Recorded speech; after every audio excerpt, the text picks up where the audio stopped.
हिंपुटी पांडुरंगा करो प्रथम नमः पांडुरंगा करू प्रथम नमः पांडुरंगा करू प्रथम नमः पांडुरंगा करू प्रथम दुसरे चरणा संताचिया दुसरे चरणा संताचिया दुसरे चरणा संताचिया ज्यांच्या कृपादाने कथेचा विस्तार कृपादाने कथेचा विस्तार कृपादाने कथेचा विस्तार कृपादाने कथेचा विस्तार बाबाजी सद्गुरु दास तुका बाबाजी सद्गुरु दास तुका बाबाजी सद्गुरु दास तुका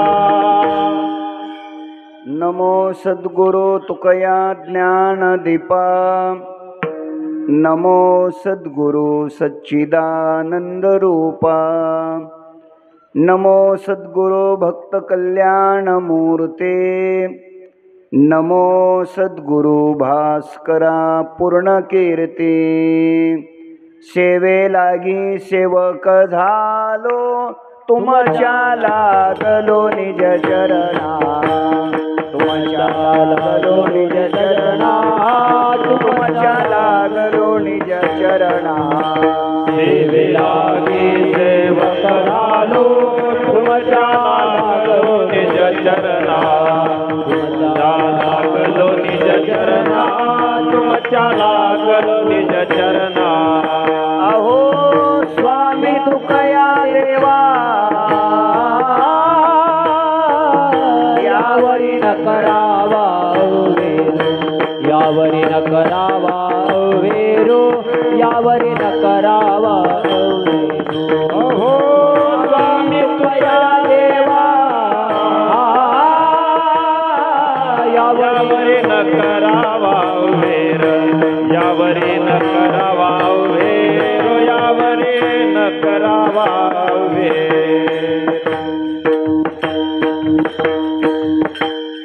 धाव घाली आई आता पहातेस काही धीर नाही माझे पोटी झालो वियोगे हिंपुटी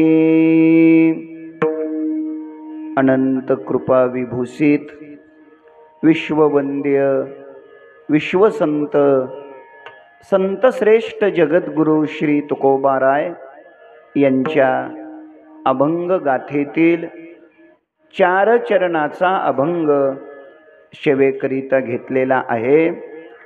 या अभंगाच्या द्वारा संत श्रेष्ठ जगद्गुरु श्री तुकोबाराय परमात्म्याच्या भेटीची उत्कंठा आणि परमात्म्याच्या विषयीची आपल्या अंतःकरणातली अनन्यता रूपकाच्या द्वारा या अभंगातून विशद करतात। विठ्ठल विठ्ठल विठ्ठल विठ्ठल विठ्ठल विठ्ठल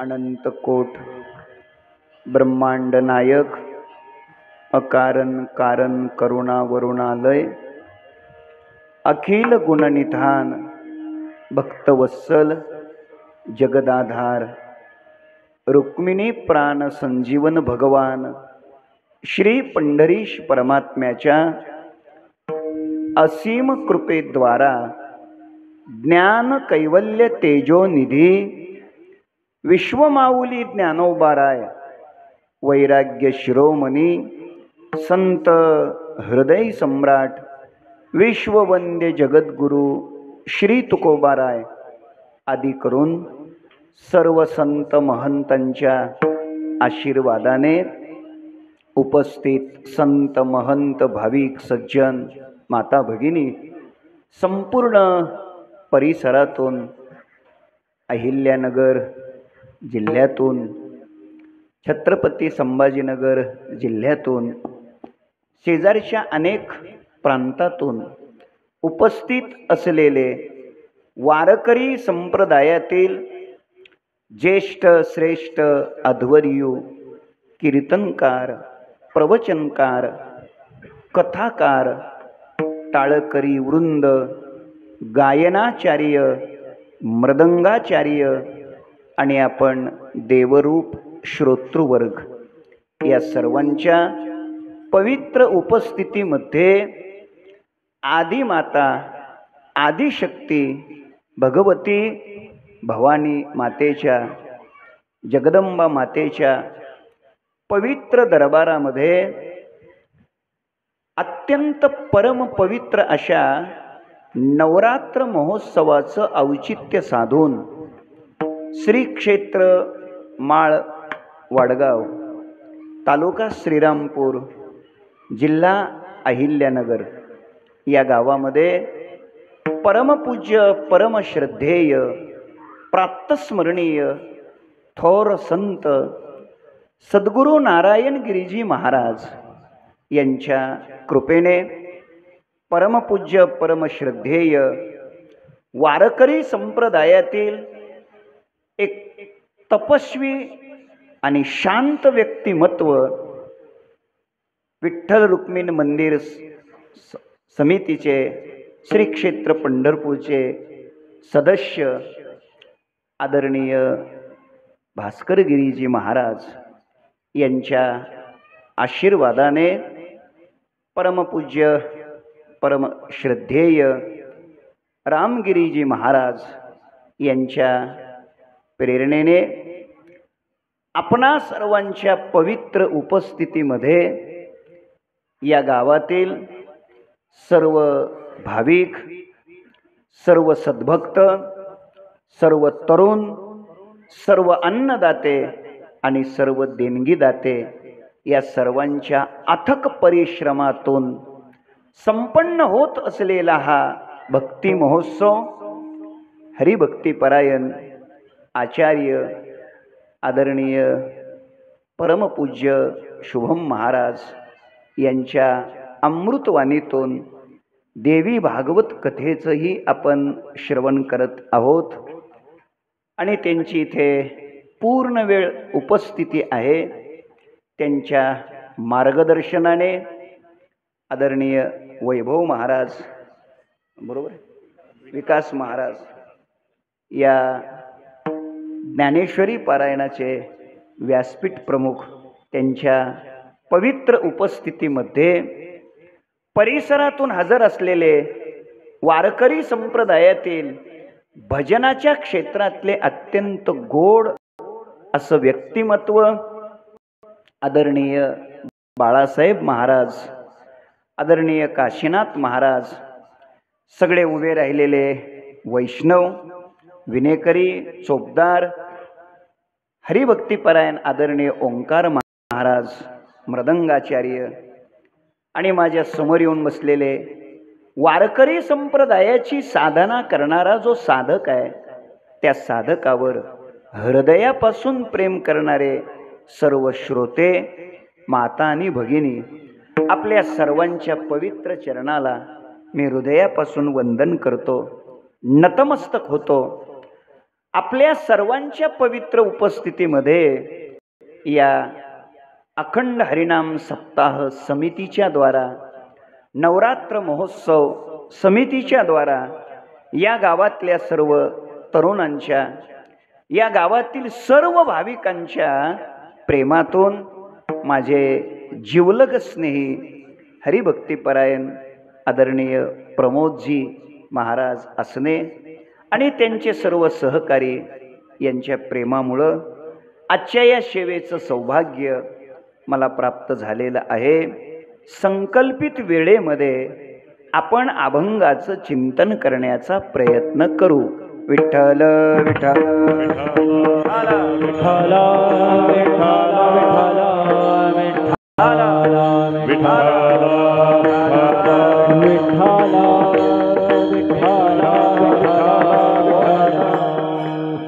मोठ्या श्रद्धेने, अत्यंत उत्साहाने, भावपूर्ण हृदयाने आपण सर्वजण या धर्ममंडपात उपस्थित आहात. आपली बहिर्मुख इंद्रिये अंतर्मुख बनावी, आपलं चंचल अंतःकरण स्थिर शांत बनावं, आपल्या वृत्तीतील हृदयातील दोष विकार नष्ट व्हावे, अनादी कालापासून भगवंताच्या दर्शनाची आपल्याला जी भूक लागलेली आहे ती भूक तृप्त व्हावी. देवामध्ये आणि आपल्यामध्ये अनुभूतीच्या दृष्टीनं जे करोडो किलोमीटरचं अंतर आहे ते अंतर हळूहळू हळूहळू कमी व्हावं. शता एका तरी जन्माच्या शेवटी कृपाळुआ पोटे येईल दया.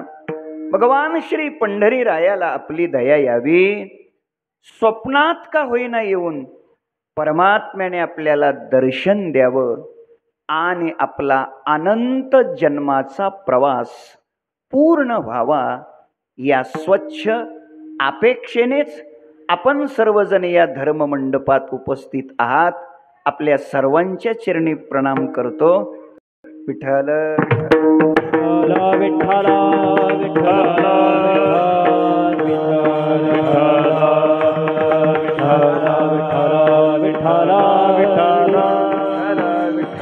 विठ्ठल विठ्ठल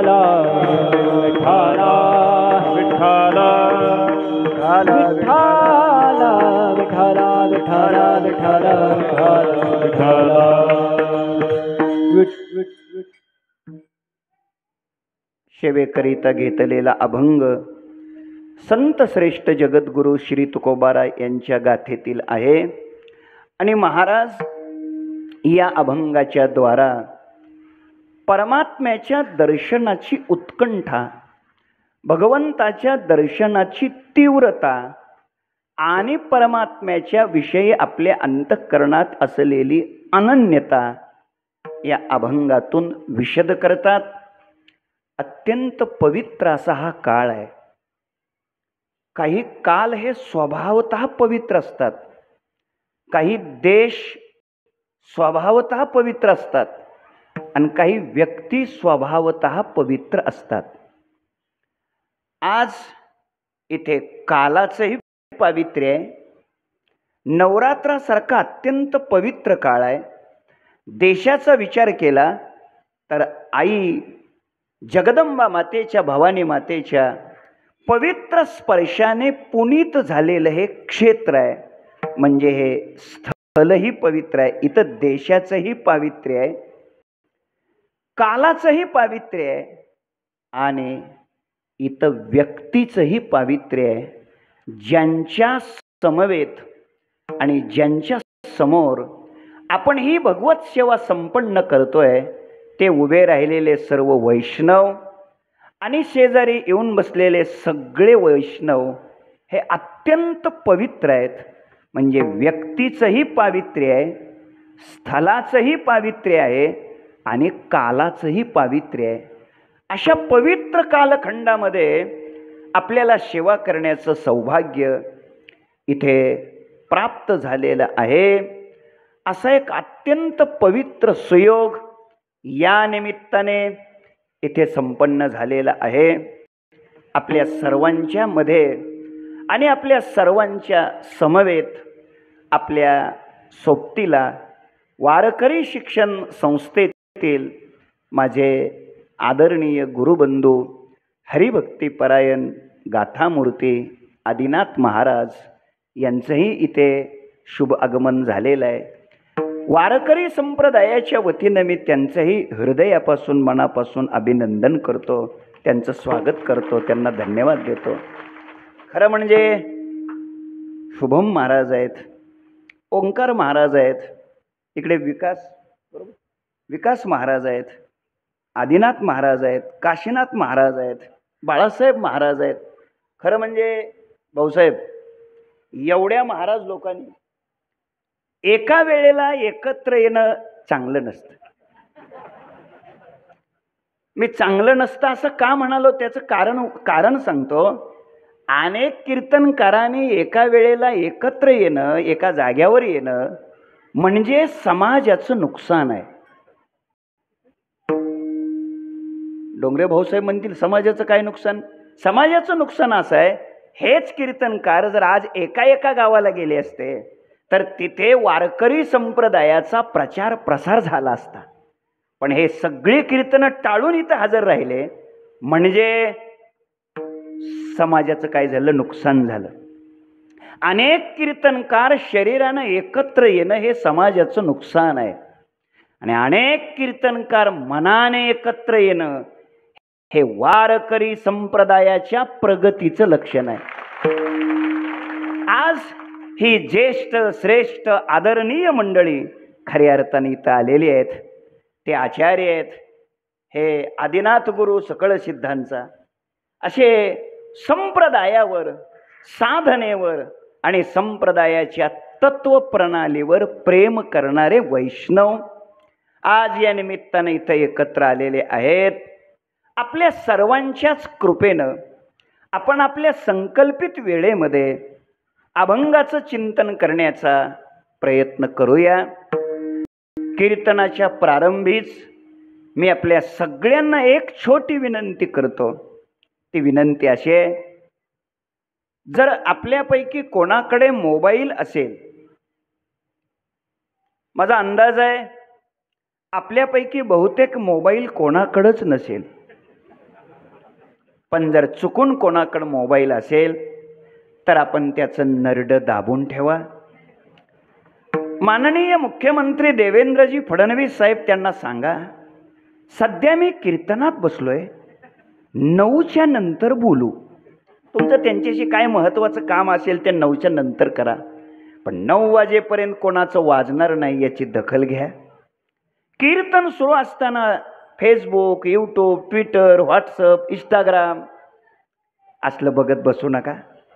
मी दिवसभर प्रवास करून कष्ट घेऊन इथपर्यंत आलोय आणि अत्यंत प्रामाणिकपणे मी तुमच्याशी बोलतोय आणि तुम्ही जर मोबाईल चिवडीत बसलात तर मग हे वागणं बरं नव्हं, ते चांगलं नाही. याकरता माझी सगळ्यांना विनंती आहे, असेलच चुकून कोणाकडं तर त्याला शांत ठेवा. कीर्तनामध्ये जेव्हा जेव्हा विठ्ठल विठ्ठल म्हणण्याची संधी येईल तेव्हा सर्वांनी मुखानं विठ्ठल विठ्ठल म्हणा. टाळी वाजवण्याची जेव्हा संधी येईल तेव्हा हातानं टाळी वाजवा. तुम्ही इमानदारीने देवाचं भजन करा. मी इमानदारीने 9ला बरोबर सोडतो. तुम्ही जर बेईमानी केली, तुम्ही जर विठ्ठल विठ्ठल मोठ्याने नाही म्हणालात, तुम्ही जर टाळी मोठ्याने नाही वाजवली तर मग माझ्याकडून सुद्धा कीर्तनाची वेळ वाढण्याची दाट शक्यता आहे. आणि मी मराठवाड्यामध्ये 9 ते 11 कीर्तन करणारा बुवा आहे, त्यामुळं मला काही अडचण नाही. शिवाय असणे साहेबांनी पोटभर जीव घातलेला आहे, मी सगळं सोयीचं केलेलं आहे, त्यामुळं मला काही अडचण नाही. हे वेळेला थांबलं पाहिजे ही अपेक्षा असेल तर सगळ्यांनी मोठ्याने जोरात टाळी वाजवा आणि विठ्ठल विठ्ठल म्हणा. विठ्ठल विठ्ठल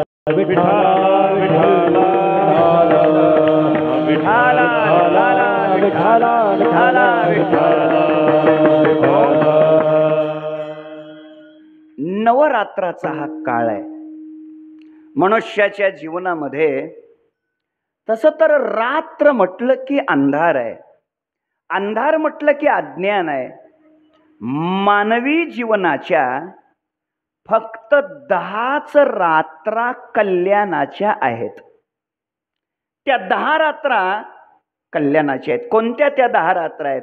त्याच्यातल्या आश्विन शुद्ध प्रतिपदा ते आश्विन शुद्ध नवमी या 9 रात्रा आणि महाशिवरात्र, नवविधा भक्तीच्या करुणी नवरात्रा, या 9 रात्रा अधिक 10वी महाशिवरात्र, या 10 रात्रा मानवी जीवनाच्या उत्कर्षाच्या कल्याणाच्या रात्र आहेत. आजच्या चिंतनात महाशिवरात्रीचं चिंतन करण्याची आवश्यकता नाही. 9 रात्रेचं आपल्याला चिंतन करायचंय. ऐका, मग त्या 9 रात्रा कोणत्या आहेत? आत्ताच प्रमाण म्हणालोय, नवविधा भक्तीच्या करुणी नवरात्रा. 9 रात्रामध्ये नवविधा भक्ती आत्मसात करायची आहे. एका रात्रेला, एका दिवसाला, एका माळेला एका भक्तीचा स्वीकार, एक भक्ती आपल्या जीवनात आपण आत्मसात करायची आणि अशा 9 प्रकारच्या भक्ती आत्मसात करून तद्वारा आई जगदंबेच्या भगवंताच्या दर्शनाला आपण पात्र लायक बनायचे. लक्ष द्या, 9 प्रकारच्या भक्ती आहेत. श्रवणम, कीर्तनम, विष्णू स्मरणम, पादसेवनम, अर्चनम, वंदनम, दास्य सख्यात्मनिवेदनम. 9 प्रकारच्या भक्ती आहेत. श्रीमद भागवतामध्ये याचं चिंतन आहे. 9 प्रकारच्या भक्ती आहेत. तुका म्हणे नवविध भक्ती जाणे तोची शुद्ध. अर्थात या 9 प्रकारच्या भक्तीचाही आपण थोडा जर विचार केला शांतपणे, तर या 9 भक्तीचं वर्गीकरण आपल्याला 3 टप्प्यात करता येईल, 3 विभागात करता येईल. पहिल्या 3 भक्ती, मधल्या 3 भक्ती आणि शेवटच्या 3 भक्ती. बघा, पहिल्या 3 भक्ती श्रवण, कीर्तन, विष्णू स्मरण, त्याचा एक विभाग करा. पुढच्या 3 भक्ती पाद सेवन, अर्चन, वंदन आणि शेवटच्या 3 भक्ती दास्य सख्य आत्मनिवेदनम. ऐका, या 9 भक्तीचं 3 प्रकारात जे आपण वर्गीकरण केले, विभाग केले, शांतपणे जर अजून अभ्यास केला तर या 3 प्रकारातून आपल्या हे लक्षात येतं, पहिल्या 3 भक्तीमध्ये देवाच्या नामाला प्राधान्य आहे. मधल्या 3 भक्तीमध्ये देवाच्या रूपाला प्राधान्य आहे आणि शेवटच्या 3 भक्तीमध्ये देवाविषयी असलेल्या शुद्ध भावाला प्राधान्य आहे. जागे आहेत तुम्ही, सुरुवातच झालेली आहे. पहिल्या 3 भक्तीमध्ये नामाला प्राधान्य आहे. श्रवणात काय? नामाचं श्रवण आहे. कीर्तनात काय? नामकीर्तन आहे. आणि स्मरण कशाचं आहे? देवाच्या नामाचं स्मरण आहे. म्हणजे या 3 भक्तीमध्ये जर विचार केला तर नाम प्रमुख आहे, नामाला प्राधान्य आहे. मधल्या 3 भक्ती पादसेवन, अर्चन आणि वंदन, म्हणजे देवाची सेवा, देवाची पूजा आणि देवाला वंदन. आता देवाची सेवा करायची म्हणजे देवाचं रूप पुढं पाहिजे, देवाची पूजा करायची म्हणजे देवाचं रूप पुढं पाहिजे, आणि देवाला वंदन करायचंय, नमस्कार करायचंय म्हणजे देवाचं रूप पुढं पाहिजे. म्हणजे मधल्या 3 प्रकारामध्ये रूपाला प्राधान्य आहे.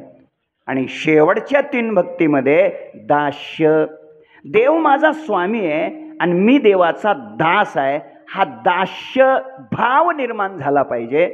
सख्य, देव माझा मित्र आहे, सखा आहे, सखेती मत्वा प्रसभम यदुक्तम, हे कृष्ण, हे यादव, हे सखेती, सख्याला भावाला प्राधान्य आहे. आणि शेवट आत्मनिवेदन, तो आणि मी एकच आहे, हा सुद्धा काय आहे?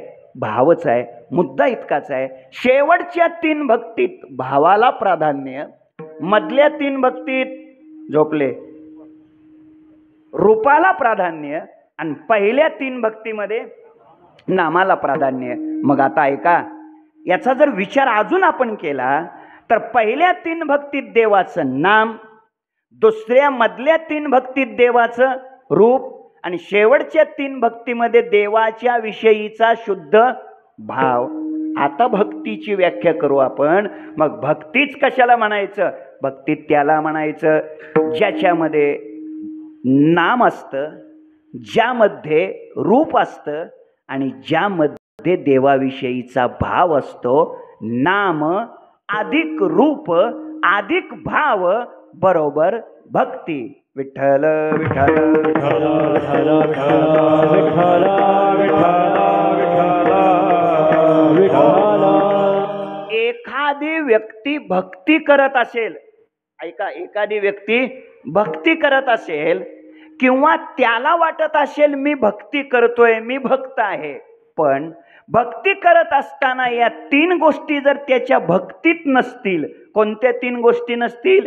देवाचं नाम नसेल तर ती भक्ती होऊ शकत नाही, देवाचं रूप समोर नसेल तर ती भक्ती होऊ शकत नाही, आणि देवाविषयीचा भावच नसेल तर ती भक्ती होत नाही.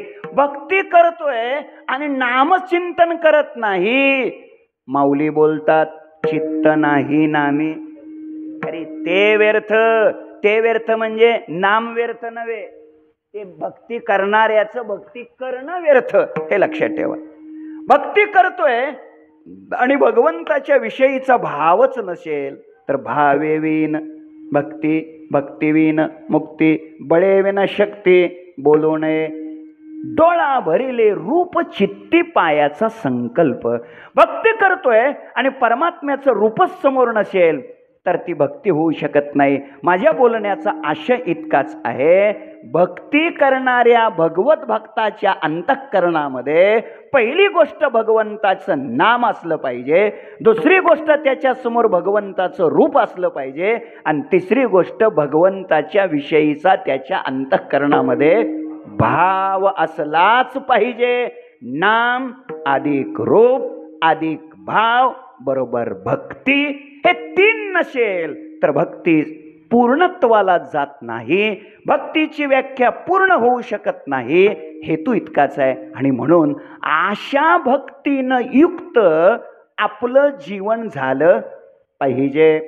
एक एक भक्ती आपण आपल्या जीवनामध्ये आत्मसात केली पाहिजे. अशा 9 प्रकारच्या भक्ती जेव्हा आत्मसात केल्या जातात, 9 प्रकारच्या भक्ती जेव्हा जीवनामध्ये प्राप्त होतात, तेव्हाच मग आपल्याला परमात्म्यापर्यंत पोहोचता येतं, भगवंताच्या दर्शनाला आपलं जीवन लायक बनतं.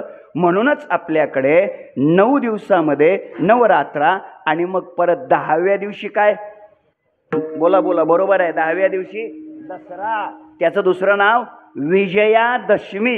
विजयादशमी, दसरा, 10व्या दिवशी. लक्ष द्या, 9 दिवसात 9 प्रकारच्या भक्ती जेव्हा आपल्या नसानसात, रोमारोमात, रक्ताच्या थेंबा थेंबात, आपल्या अंतःकरणात, आपल्या वृत्तीत, आपल्या मनात, आपल्या ध्यानात जेव्हा ही भक्तीचा परिपोष होतो, जेव्हा भक्तीनं अंतःकरण परिप्लुत बनलं जातं, तेव्हाच खऱ्या अर्थाने आपण विजयादशमी, दसरा साजरा करू शकतो. तुम्ही लक्ष देताय, विजयादशमीच्या दिवशी काय असतं, दसऱ्याच्या दिवशी काय असतं? वा, काय असतं? सीमोल्लंघन. सीमोल्लंघन, त्याला मराठीत आणि एकदम साधी सोपी सरळ सरळ माणसं शिलांगण म्हणतात. शिलांगण म्हणतात, पण त्याचं खरं नाव काय आहे? सीमोल्लंघन. सीमोल्लंघन म्हणजे काय? सीमेचं उल्लंघन. सीमेचं काय करायचे? उल्लंघन.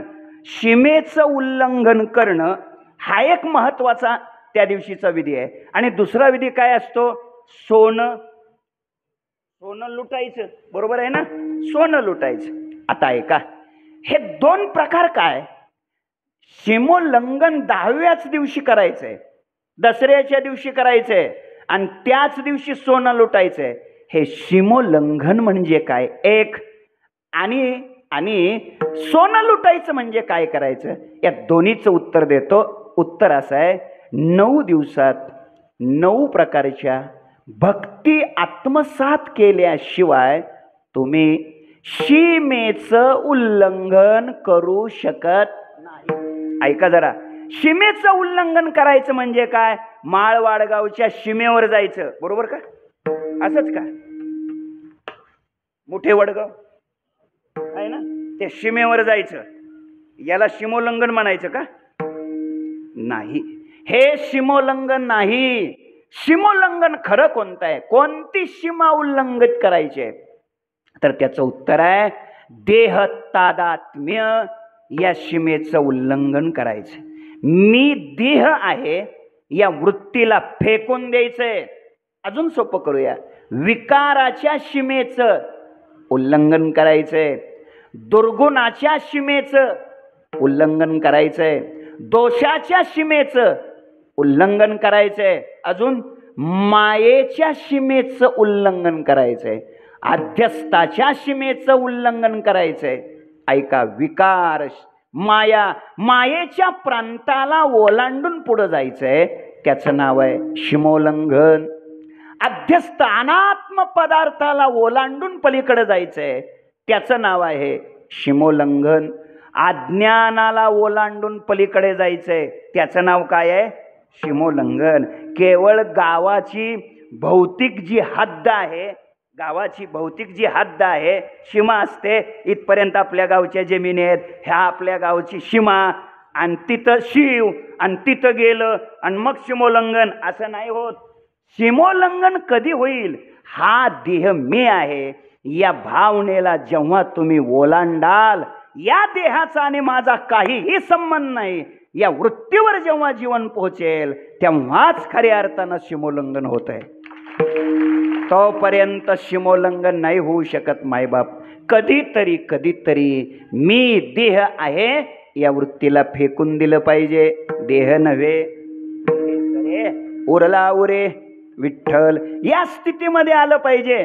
अजून सोपं करतो, या देहाचं तादात्म्य सोडलं पाहिजे.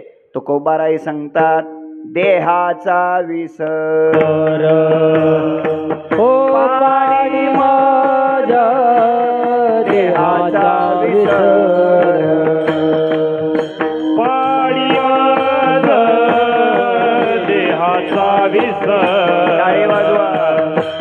पाणी माझा देहाचा विसर, हा देवाचा ऐसा, देवाचा ऐसा, करी उपकार, करी उपकार, देवाचा ऐसा, देवाचा ऐसा, देवाचा ऐसा, करी उपकार, करी उपकार, देवाचा ऐसा.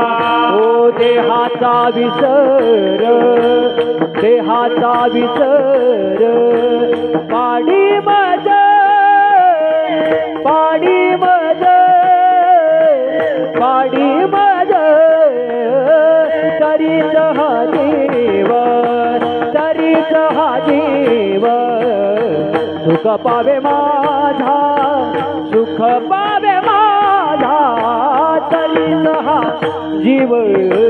देहाचा विसर, देहाचा विसर, पाणी मज, पाणी मज, पाणी मज, तरीच हा जीव, तरीच हा जीव, सुख पावे माझा, सुख पावे माझा, तरीच हा जीव.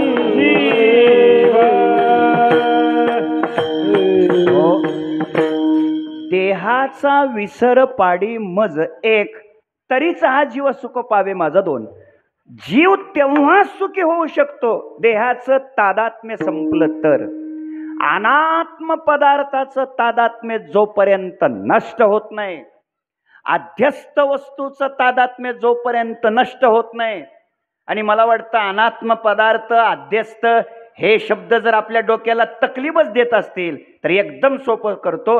देव सोडून बाकीच्या सगळ्याचा जोपर्यंत विसर पडत नाही तोपर्यंत जीवन सुखी होत नाही. म्हणून दसऱ्याला, विजयादशमीला सीमेचं उल्लंघन करायचं म्हणजे काय करायचं?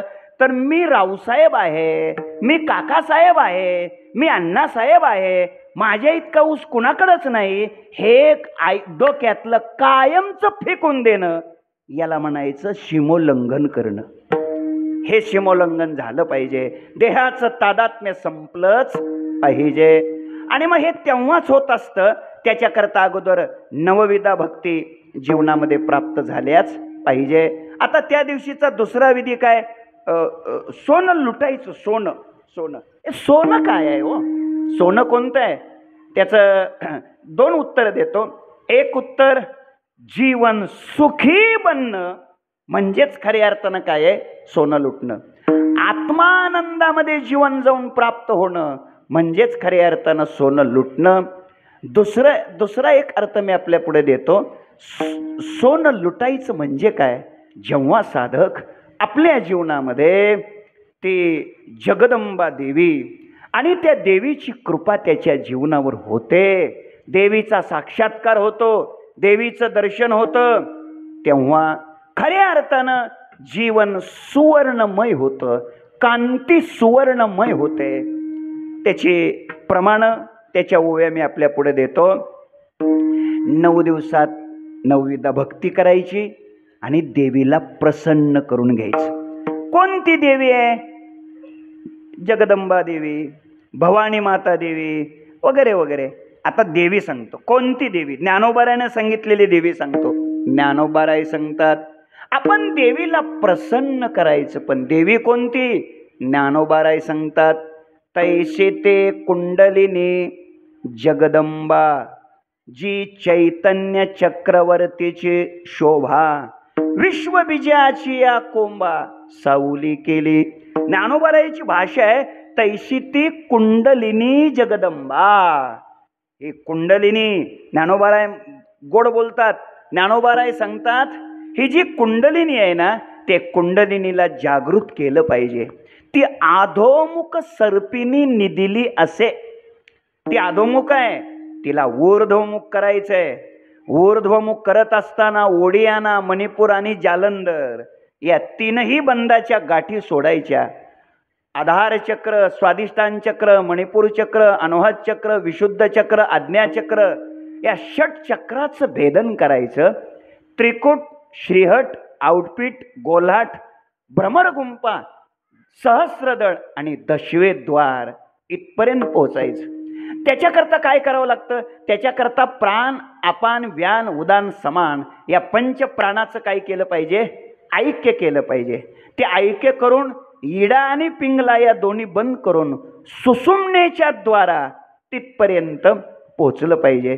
जेव्हा सुषुम्नेच्या द्वारा तिथपर्यंत पोचतो तेव्हा ही कुंडलिनी जगदंबा त्या दशवे द्वारापर्यंत पोचते आणि तिथे एक अमृताची कुपी आहे, त्याला ती धक्का देते आणि मग ते अमृत, त्या अमृताचा वर्षाव साधकाच्या संपूर्ण शरीरामध्ये, जीवनामध्ये होतो आणि त्याची कांती सुवर्णमय होते. त्याची कांती सुवर्णमय होणं याला म्हणतात सोनं लुटणं.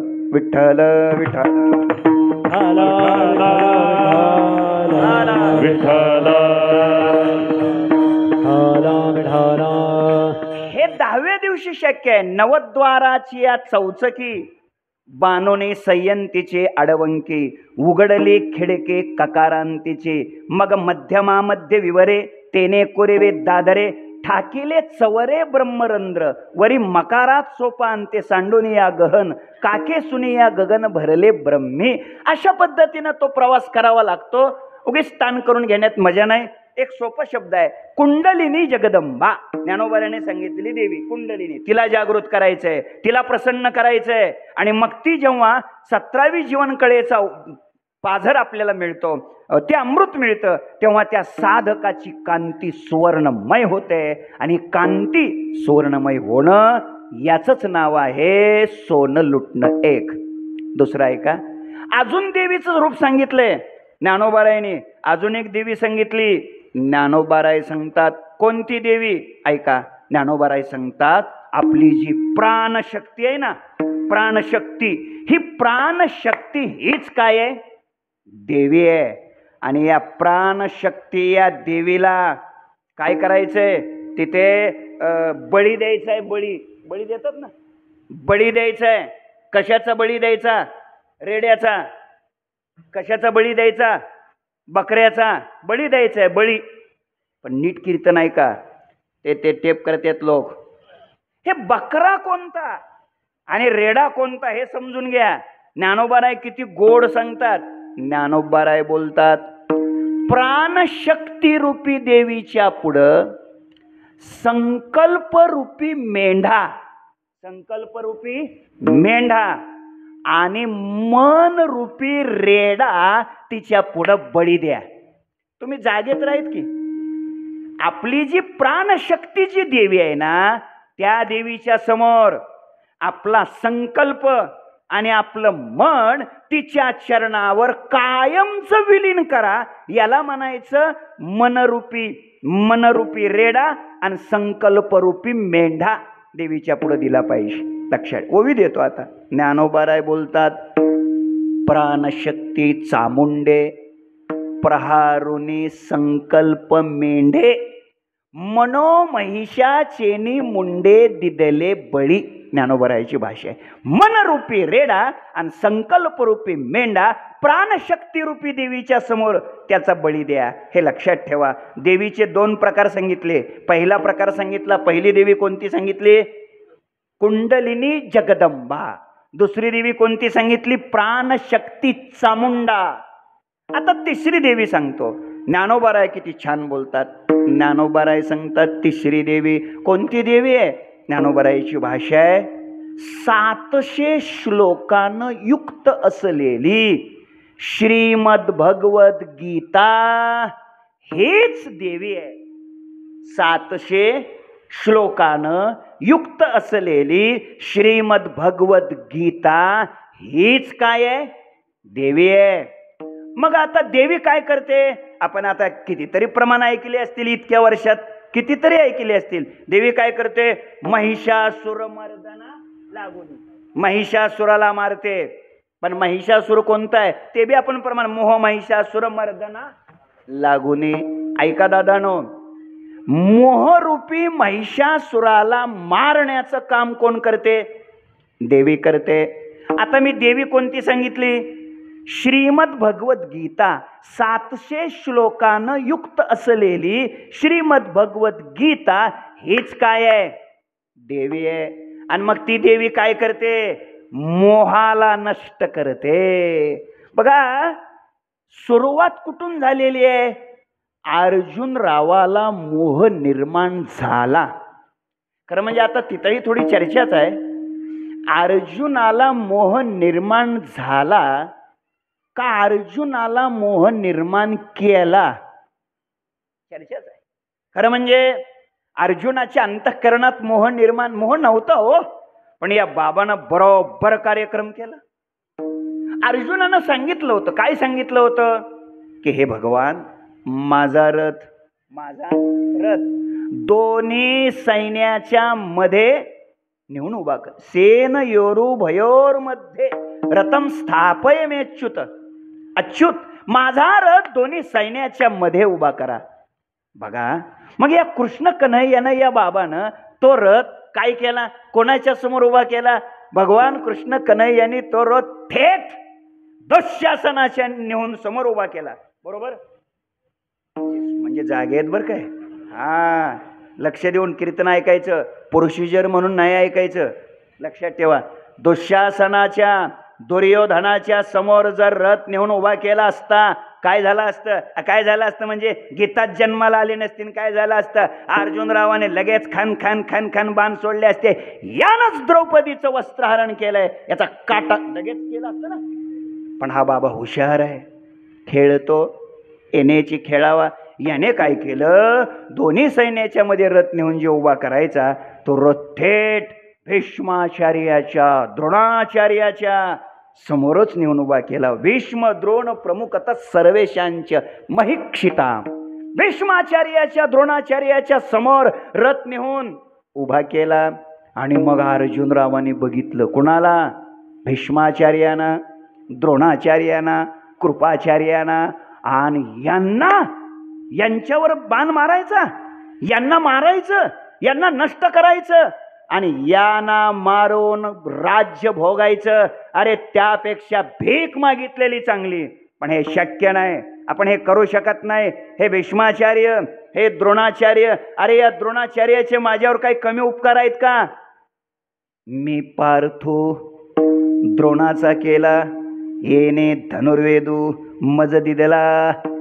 मी जे आज अर्जुन म्हणून जो काही दिसतोय ना, हे सगळं कुणाची कृपा आहे? ही कृपा द्रोणाचार्याची आहे. यांना मारायचं, हे माझे गुरुजी आहेत. हे भीष्माचार्य, यांना कसं काय मारायचं? भीष्माचार्यांना मारणं म्हणजे काय होईल? जेतीची कृपा लाभी जे वरू, तेथेची इच्छी जे व्यभिचारू. तरी मी काय भस्मासुरू? अर्जुन म्हणे, अरे मी काय भस्मासुर आहे का? शक्यच नाही. नाही, मी यांना मारू शकत. अरे यांनी मला शिकवलंय, यांनी मला लहानाचं मोठं केलं, यांनी मला ज्ञानोबा तुकाराम रामकृष्ण हरीचे बोल यांनी शिकवले मला. यांनी मला गीतेची संहिता याने दिली, विष्णू सहस्रनाम याने मला शिकवलं, याने मला भांडारकराचं पहिलं पुस्तक याने मला शिकवलं, आणि आता त्यांचंच कीर्तन मी सप्त्यातून कॅन्सल करणं हे बरं नाही हो. सध्या फार अवघड चाललंय, फार गणित. हे बघा भाऊसाहेब, माझं स्पष्ट मत आहे, तुम्ही कितीही मोठे व्हा, कितीही मोठे व्हा, पण तुम्हाला ज्यांनी करवतीचा शिकवलाय, ज्यांनी तुम्हाला काही शिकवलंय, ते गुरुजी आयुष्यभरासाठी तुम्हाला पूज्यच असतात, हे ध्यानात ठेवा, पूज्यच असतात. मी जरा पुढचं वाक्य बोलतो.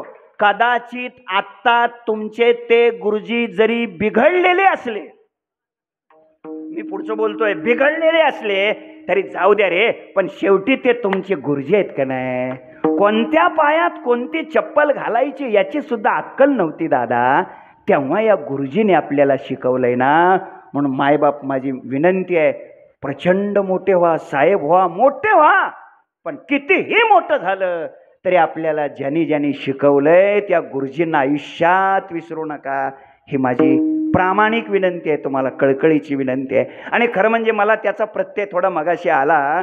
मी जेव्हा मंदिरामध्ये दर्शनाला गेलो, तुम्ही होते का बरोबर? हां, हे बरोबर होते माझ्या. आणि यांनी मला 50 वर्षापूर्वी ज्याने हा सप्ताह सुरू केला त्यांची भेट घालून दिली आणि म्हणले, हे बाबा, याने हा उत्सव सुरू केला 50 वर्षापूर्वी. त्यांना साथ देणारे, सहकार्य करणारे पुष्कळ असतील, काही प्रश्नच नाही, पण तरी सुद्धा मनाचा मोठेपणा यांनी दाखवला आणि त्यांची मला ओळख करून दिली की यांनी हा सप्ताह सुरू केला. हे खरं कृतज्ञतेचं आणि प्रामाणिकपणाचं लक्षण आहे. मी तुमचं अभिनंदन करतो, हे लक्षात ठेवा. माझं अजून एक वाक्य आहे, माणसानं हातात तलवार आली तरी सुईला कधी विसरायचं नसतं, हे लक्षात ठेवा. कारण सुईचं काम तलवार नाही करू शकत. म्हणून मायबाप, माझी विनंती आहे, कितीही मोठे व्हा, पण आपल्याला ज्याने शिकवलंय ना, लहानपणी ज्याने आपल्याला शिकवलंय, लहानाचं मोठं केलंय, अशा व्यक्तींना आयुष्यात कधी विसरू नका. मी स्वाभिमानानं म्हणतो, आजही आदिनाथ महाराज, आजही मला 4थीला ज्याने शिकवलं, 7वीला ज्याने शिकवलं, 6वीला ज्याने शिकवलं, त्या गुरुजींचं नाव सांगतो, धीमाजी भगवान जाधवर गुरुजी. आणि ते आता जवळपास त्यांचं आत्ता 80-81च्या आसपास वय आहे आत्ता, तरी ते सायकल चालवतात, सायकल. आणि त्या सायकलीवर कुठंतरी बार्शीत मला दिसले ना, मी पटकन खाली उतरतो आणि त्यांच्या पायात बूट असतो, बुटासहित त्यांच्या पाया पडतो, बुटासहित पाया पडतो. ते गुरुजी म्हणतात, अहो तुम्ही कशाला पाया पडता हो, तुम्ही महाराज येतो, तुम्ही कशाला पाया पडता. मी म्हणलं, गुरुजी, महाराज आत्ता झालोय, तेव्हा काहीच अक्कल नव्हती, तेव्हा तुम्ही शिकवलंय मला, मी तुम्हाला कधी विसरणार नाही. माझी विनंती आहे, फक्त आपल्याला ज्यांनी मदत केली, ज्यांनी शिकवलं, ज्यांनी लहानाचं मोठं केलं, त्यांना आयुष्यात कधी विसरू नका. तुमचं जीवन कधीच अपयशी होणार नाही, तुमचं जीवन यशस्वी झाल्याशिवाय राहणार नाही, हे निश्चित मी आपल्या पुढे नमूद करतो.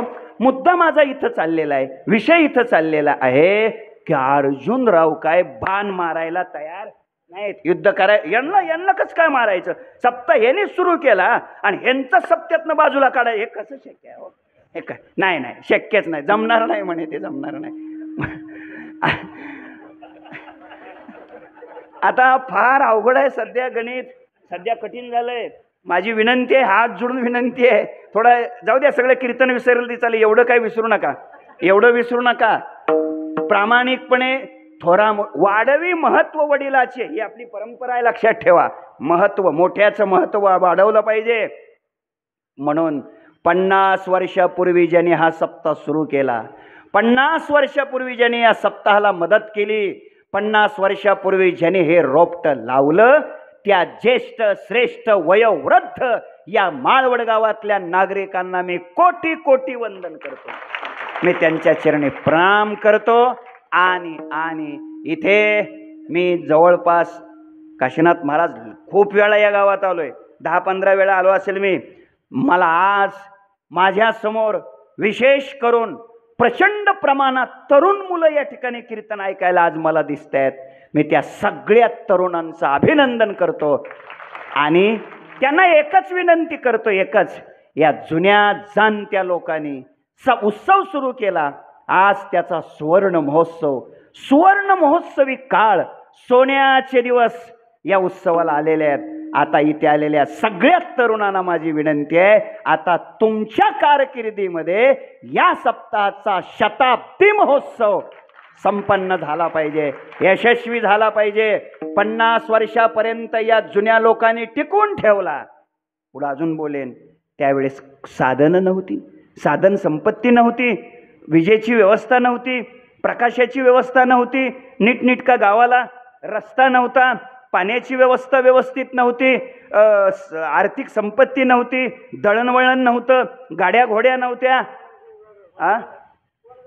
काहीच नव्हतं. महाराजाला तर कुठली गाडी येईन कशाची काय, पुरात अडकायचे आणि पुरातून जाऊन कसं तरी मोटरसायकलीवर म्हणा, बैलगाडीत म्हणा, त्यांना आपण आणायचं. पडलेली सगळी मंदिरं होती. अशा अत्यंत कठीण काळात म्हणतोय, या जुन्या लोकांनी हा संप्रदाय आणि हा सप्ताह जिवंत ठेवला.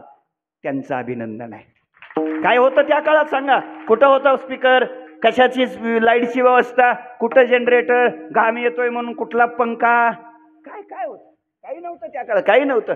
कशाचा ते बासन, स्ट्रबल आणि विखो आणि रिटर्न, कुठलं होतं रिटर्न? ते एक पकवाजे सारखंच म्हणायचे त्या बाबाला, रिटर्न दे. ते म्हणलं काय रिटर्न दे, रिटर्न वाजव म्हणलं, रिटर्न दे. आपण ते म्हणतो ना, दगडाच्या टाळामधून. आणि मग कसं? माझा मुद्दा इतकाच आहे, भौतिक सुविधा नसताना, दळणवळणाची साधन नसताना, अरे राजानो, आता किती सोपं झालंय. आता पकवाजा एकटा येतच नाही, पकवाज घेऊनच येतो. बरोबर आहे का? पकवाज घेऊनच येतो. त्याची ती पिशवी बघा, पकवाजाची पिशवी, काय व्यवस्था असते, ती पाठीवरच असते, दर्जेदार असते अगदी. उघड जुन्या काळात काय होतं, कुठं शाई, मी म्हणतो शाई घालाय सुद्धा पैसे नीट मिळत नसतील हो. पण तरुणांना माझी विनंती आहे, आता ह्या सगळ्या सुविधा आल्यात, सगळ्या व्यवस्था आलेल्या आहेत, पण अशा हे काळात आपण त्या भौतिकतेच्या आहारी न जाता अध्यात्मालाच प्राधान्य द्या आणि आपला सप्ताह शताब्दीपर्यंत निघून पोहोचवा, एवढी मी आपल्याला प्रार्थना करतो. तर अर्जुनाच्या अंतःकरणात मोह निर्माण केला, या बाबांना केला. आणि मग पुढे अशोचानन्वशोचस्त्वं प्रज्ञावादांश भाससे गतासु न गतासूंश्च नानुशोचन्ति पंडितः. तिथून गीतेचा प्रारंभ झाला. आणि पुढे 18व्या अध्यायामध्ये अर्जुनरावानं स्पष्ट कबुली दिली, नष्टो मोह स्मृतिर्लब्धा त्वत्प्रसादान मयाच्युत स्थितोस्मी गतसंदेह करिष्ये वचनम तव. मोह संपला. माझा मुद्दा इतकाच आहे, हे कशासाठी चाललंय तुमच्या ध्यानात आहे का नाही? हे याच्यासाठी चाललंय. देवी कोणती सांगितली मी? श्रीमद भगवत गीता 700 श्लोकानं युक्त असलेली गीता ही देवी. आणि काय करते गीता ही देवी? मोहाला नष्ट करते. जशी ही जगदंबा मोहरूपी महिषासुराला नष्ट करते, तशी गीता ही देवी मोहरूपी अर्थात महिषासुराला काय करते? मारते, संपवते. आता ओवी देतो. ज्ञानोबाराय सांगतात, गीता हे सप्तशते मंत्र प्रतिपाद्य भगवते मोह महिषा मुक्ती आनंदली. असे किती गोड बोलतात ज्ञानोबाराय हो. फक्त वाचली पाहिजे ज्ञानेश्वरी, हेच महत्वाचं आहे. मला आठवलेल्या 3 देवीची रूपकं मी केलेली आहेत. तुम्हाला जर आठवलं आणखीन एखादं देवीचं ज्ञानेश्वरीतलं रूपक तर जरूर सांगा, मी सुधारणा करेन. मुद्दा माझा इतकाच आहे, अशा रीतीनं ही जगदंबा ही देवी म्हणजे कुंडलिनी जगदंबा ही एक देवी, पुढे प्राणशक्ती चामुंडा ही एक देवी, आणि पुढे गीता हे सप्तशती ही एक देवी. या देवीची अर्थात भवानी मातेची, जगदंबेची कृपा आपल्या जीवनावर झाली पाहिजे. त्याकरता आपण प्रयत्न केला पाहिजे. भगवंताचं अर्थात त्या देवीचं आपल्याला दर्शन झालं पाहिजे. त्या दर्शनाची उत्कंठा अंतःकरणात निर्माण झाली पाहिजे. मला देवी कधी दर्शन देईल, मला प्रभूचं दर्शन कधी होईल, अशी तळमळ वृत्तीमध्ये निर्माण झाली पाहिजे. जगद्गुरु तुकोबारायांच्या अंतःकरणात भगवान परमात्म्याच्या दर्शनाची उत्कंठा शिगेला पोचते. लक्ष द्या जरा, काय होतं बघा, देव भेटला पाहिजे, देव भेटला पाहिजे, किमान असं वाटलं तरी पाहिजे, किमान असं वाटलं तरी. हे बघा, तो भेटू द्या अथवा न भेटू द्या, किंवा जेव्हा भेटायचं आहे तेव्हा भेटू द्या, पण राजानो किमान देव भेटला पाहिजे, निदान एवढं वाटलं तरी पाहिजे की नाही. एक खरं सांगा गड्यानो, देव भेटलाच पाहिजे असं कधी वाटलं का? कसं आहे, असं वाटलं का कधी? नाही, मला देव भेटलाच पाहिजे असं कधी वाटलं का? कधी वाटलं का? कधी वाटलं का? नाही वाटलं, नाही वाटलं.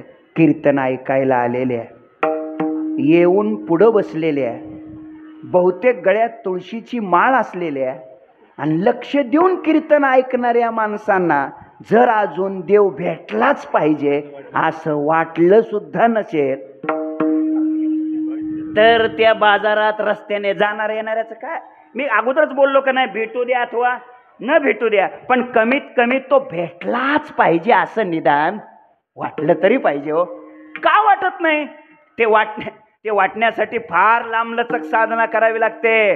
देव भेटलाच पाहिजे, ही तीव्रता निर्माण झाली पाहिजे.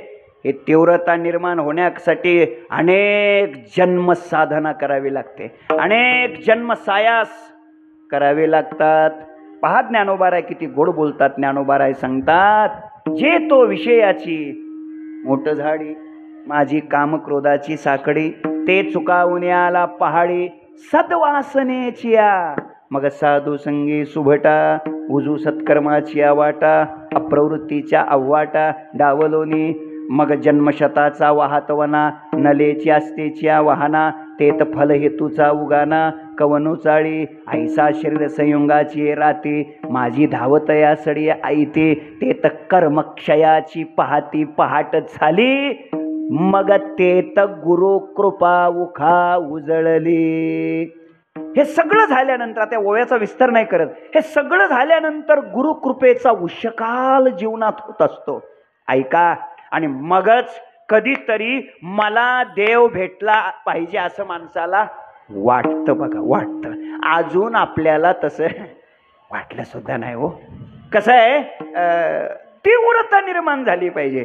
ते शेण असतं, शेण शेण शेण शेण साधारणतः 1.5 तास फुंकल्यानंतर पेट घेतं का 2.5 तास फुंकल्यानंतर पेट घेतं? अंदाजे सांगा, चुकलं तर चुकू द्या, काही बिघडत नाही. किती तास फुंकल्यावर शेण पेट घेतं? अंदाजे बोला, अंदाजे किती तास पेट घेतंय का नाही? नीट कीर्तन आहे का? शेण शेण कधी पेट घेतच नाही. किती कीर्तन करा, किती सांगा, ते पेटच घेत नाहीत महाराज. तेच म्हणतात, अहो बुवा असं सांगतच असतात, आपण थोडंच ऐकायचं असतं, ते पेटच घेत नाहीत काही माणसं. माझी विनंती आहे, कधीतरी शेण नाही पेट घेऊ शकत. तशी काहीची जी बुद्धी आहे ना, शेणाप्रमाणे आहे, शेणाप्रमाणे. गौरबुद्धी आहे, गौरबुद्धी आहे, पेट घेतच नाहीत. मंद बुद्धी आहे, पेट घेतच नाहीत, परिवर्तन होतच नाही. त्याच्या पुढचा एक प्रकार आहे बघा, गौरी. गौरी गौरी गौरी हे पेट घेते का घेत नाही? घेते, पण लगेच पेट घेते का? नाही घेत, लगेच नाही पेट घेत. मग धुपून धुपून धुपून मग पेट घेत. कळलं तुम्हाला? म्हणजे आषाढी कार्तिकी, आषाढी कार्तिकी अशा वाऱ्या करून करून धुपून धुपून धुपून 5-50 सप्ते झाल्यावर मग पेट घेते. बरोबर. गौरी धुपून धुपून पेट घेते. ऐका, दुसरा प्रकार आहे मध्य जिज्ञासू. पहिला मंद मंद जिज्ञासू पेटच घेत नाही. दुसरा आहे मध्य जिज्ञासू, गौरी बुद्धी, ते धुपून धुपून का होईना काय घेते, पेट घेते. आणि तिसरा प्रकार आहे कापूर. कापूर हा त्याला आग लावल्यानंतर, अग्नी लावल्यानंतर साधारणतः 20 मिनिटांनी पेट घेतो का 47? अंदाजे सांगा किती मिनिटांनी? किती? 47 मिनिटांनी. मग किती रे, हे बोल ना. 47 मिनिटांनी, मग 20 मिनिटांनी. अरे तुम्ही उत्तर सांगायला जेवढा वेळ लावा लागलात तेवढा सुद्धा वेळ लागत नाही त्याला पेट घ्यायला.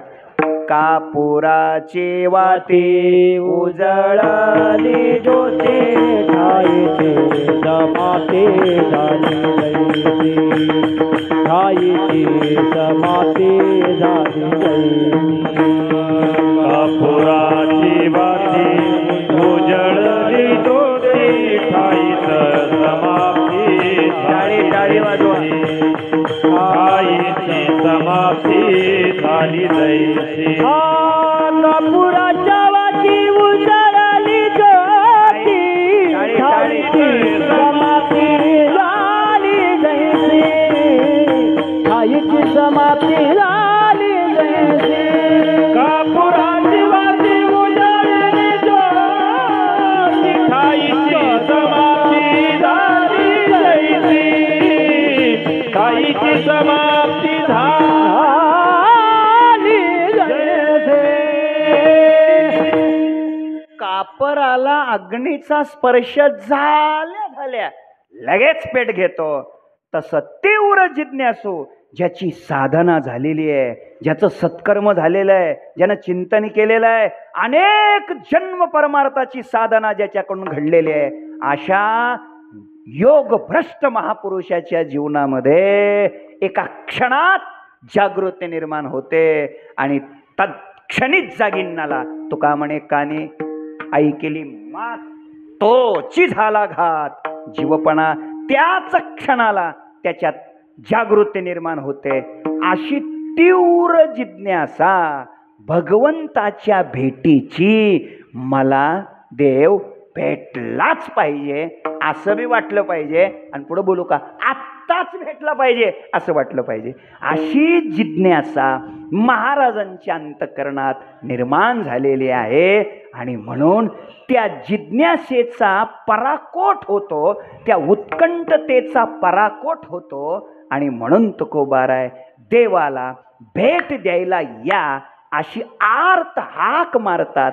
पण भेट द्यायला येताना देव म्हणून न येता तुम्ही आई म्हणून भेट द्या. ही भावना, ही उत्कंठा अभंगाच्या पहिल्या चरणात स्पष्ट कर. धाव धाव घाली आई, धाव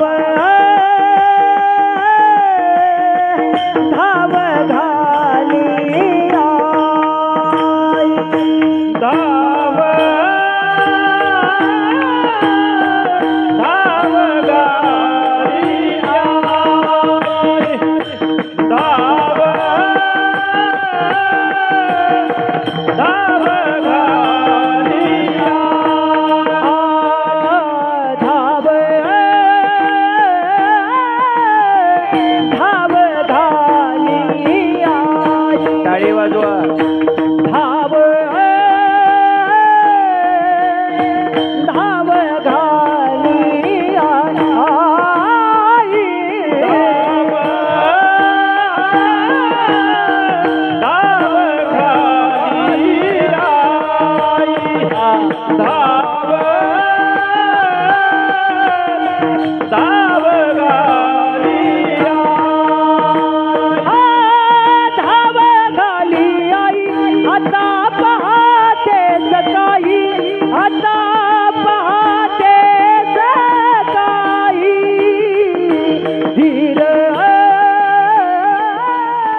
आता पहाटेच काही, आता पहाटेच काही.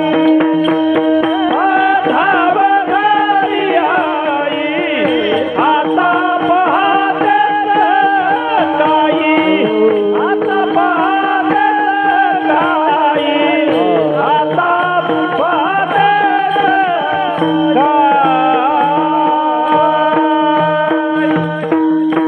धाव घाली आई आता पहाते सकाळी. अभंगाच्या पहिल्या चरणामध्ये जगद्गुरु संत श्रेष्ठ श्री तुकाराम महाराज देवाच्या दर्शनाची उत्कंठा तीव्रता प्रगट करतात. फक्त ते प्रगट करत असताना दोन प्रकार इथं समोर आलेले आहेत. एक, धाव घाली आई, धावत या, लवकर या, एक भाग आहे. तर दुसरा भाग आहे, देव होऊन यायचं नाही. बघा, धाव घाली आई, आई होऊन या, आई होऊन या. अभंगाच्या चारही चरणामध्ये देव देवा असा शब्द कुठेही नाही. अर्थता देवाच्याच दर्शनाची आहे, परमात्म्याच्याच दर्शनाची आहे, पण त्याला देव म्हणून न येता तुम्ही काय होऊन या, आई होऊन या. तर हे आई होऊन या का, हा एक भाग, आणि देवाचं दर्शन आत्ता झालं पाहिजे हे का, या दोन्हीचा विचार आपण थोडासा करण्याचा प्रयत्न करू आपल्या मर्यादित वेळेमध्ये. पहिली गोष्ट आहे, देवाचं दर्शन झालं पाहिजे, आत्ता झालं पाहिजे, लगेच झालं पाहिजे, अशी आर्तता, अशी उत्कंठा अंतःकरणामध्ये निर्माण होणं अत्यंत महत्वाचं आहे. ऐका, त्याशिवाय जीवन परिपूर्ण होत नाही. त्याशिवाय जीवनाची कृतकृत्यता, धन्यता होत नाही. याकरता मला देव भेटला पाहिजे. जर मला देव दर्शन देत नसेल तर माझ्या जीवनात अर्थ काय. हरिविन शून्य शेजारुगे माय, भगवंताशिवाय सगळे हे शून्य आहे. मला जर देवानं दर्शन आता नाही दिलं तर माझ्या शरीरातून प्राणच निघून जातो की काय, असं वाटलं पाहिजे. हो, प्राण रिगोप आहे कुडे सांडोनी, श्रीमुख नयनी न देखता. भगवंतानं जर मला दर्शन नाही दिलं तर माझा जगून उपयोग काय, माझ्या जीवनात अर्थ काय, अशी भावना आपल्या मनात किमान निर्माण झालीच पाहिजे. अशा उत्कंठतेला महाराज पोचले आणि म्हणून म्हणतायत, धाव घाली, धावत या, येईवो येईवो येई, धावून या, विलंब का वाया लावेला, कृपाळे पुष्कळ प्रमाण आहेत, धावत या. आणि येत असताना कसे या, तर इथं धाव घाली आई रूपक केले. आई होऊन या, देव होऊन नाही, आई होऊन. आईच का, याचा विचार आपण करूया. याचा विचार असा आहे, परमात्म्याचं दर्शन घेत असताना, देवापर्यंत जात असताना तुकोबाराय या अभंगातून देवाशी संबंध जोडतात. देवाशी काय करतात, संबंध जोडतात. आणि तो आई हा संबंध जोडतात, माय लेकराचा संबंध जोडतात.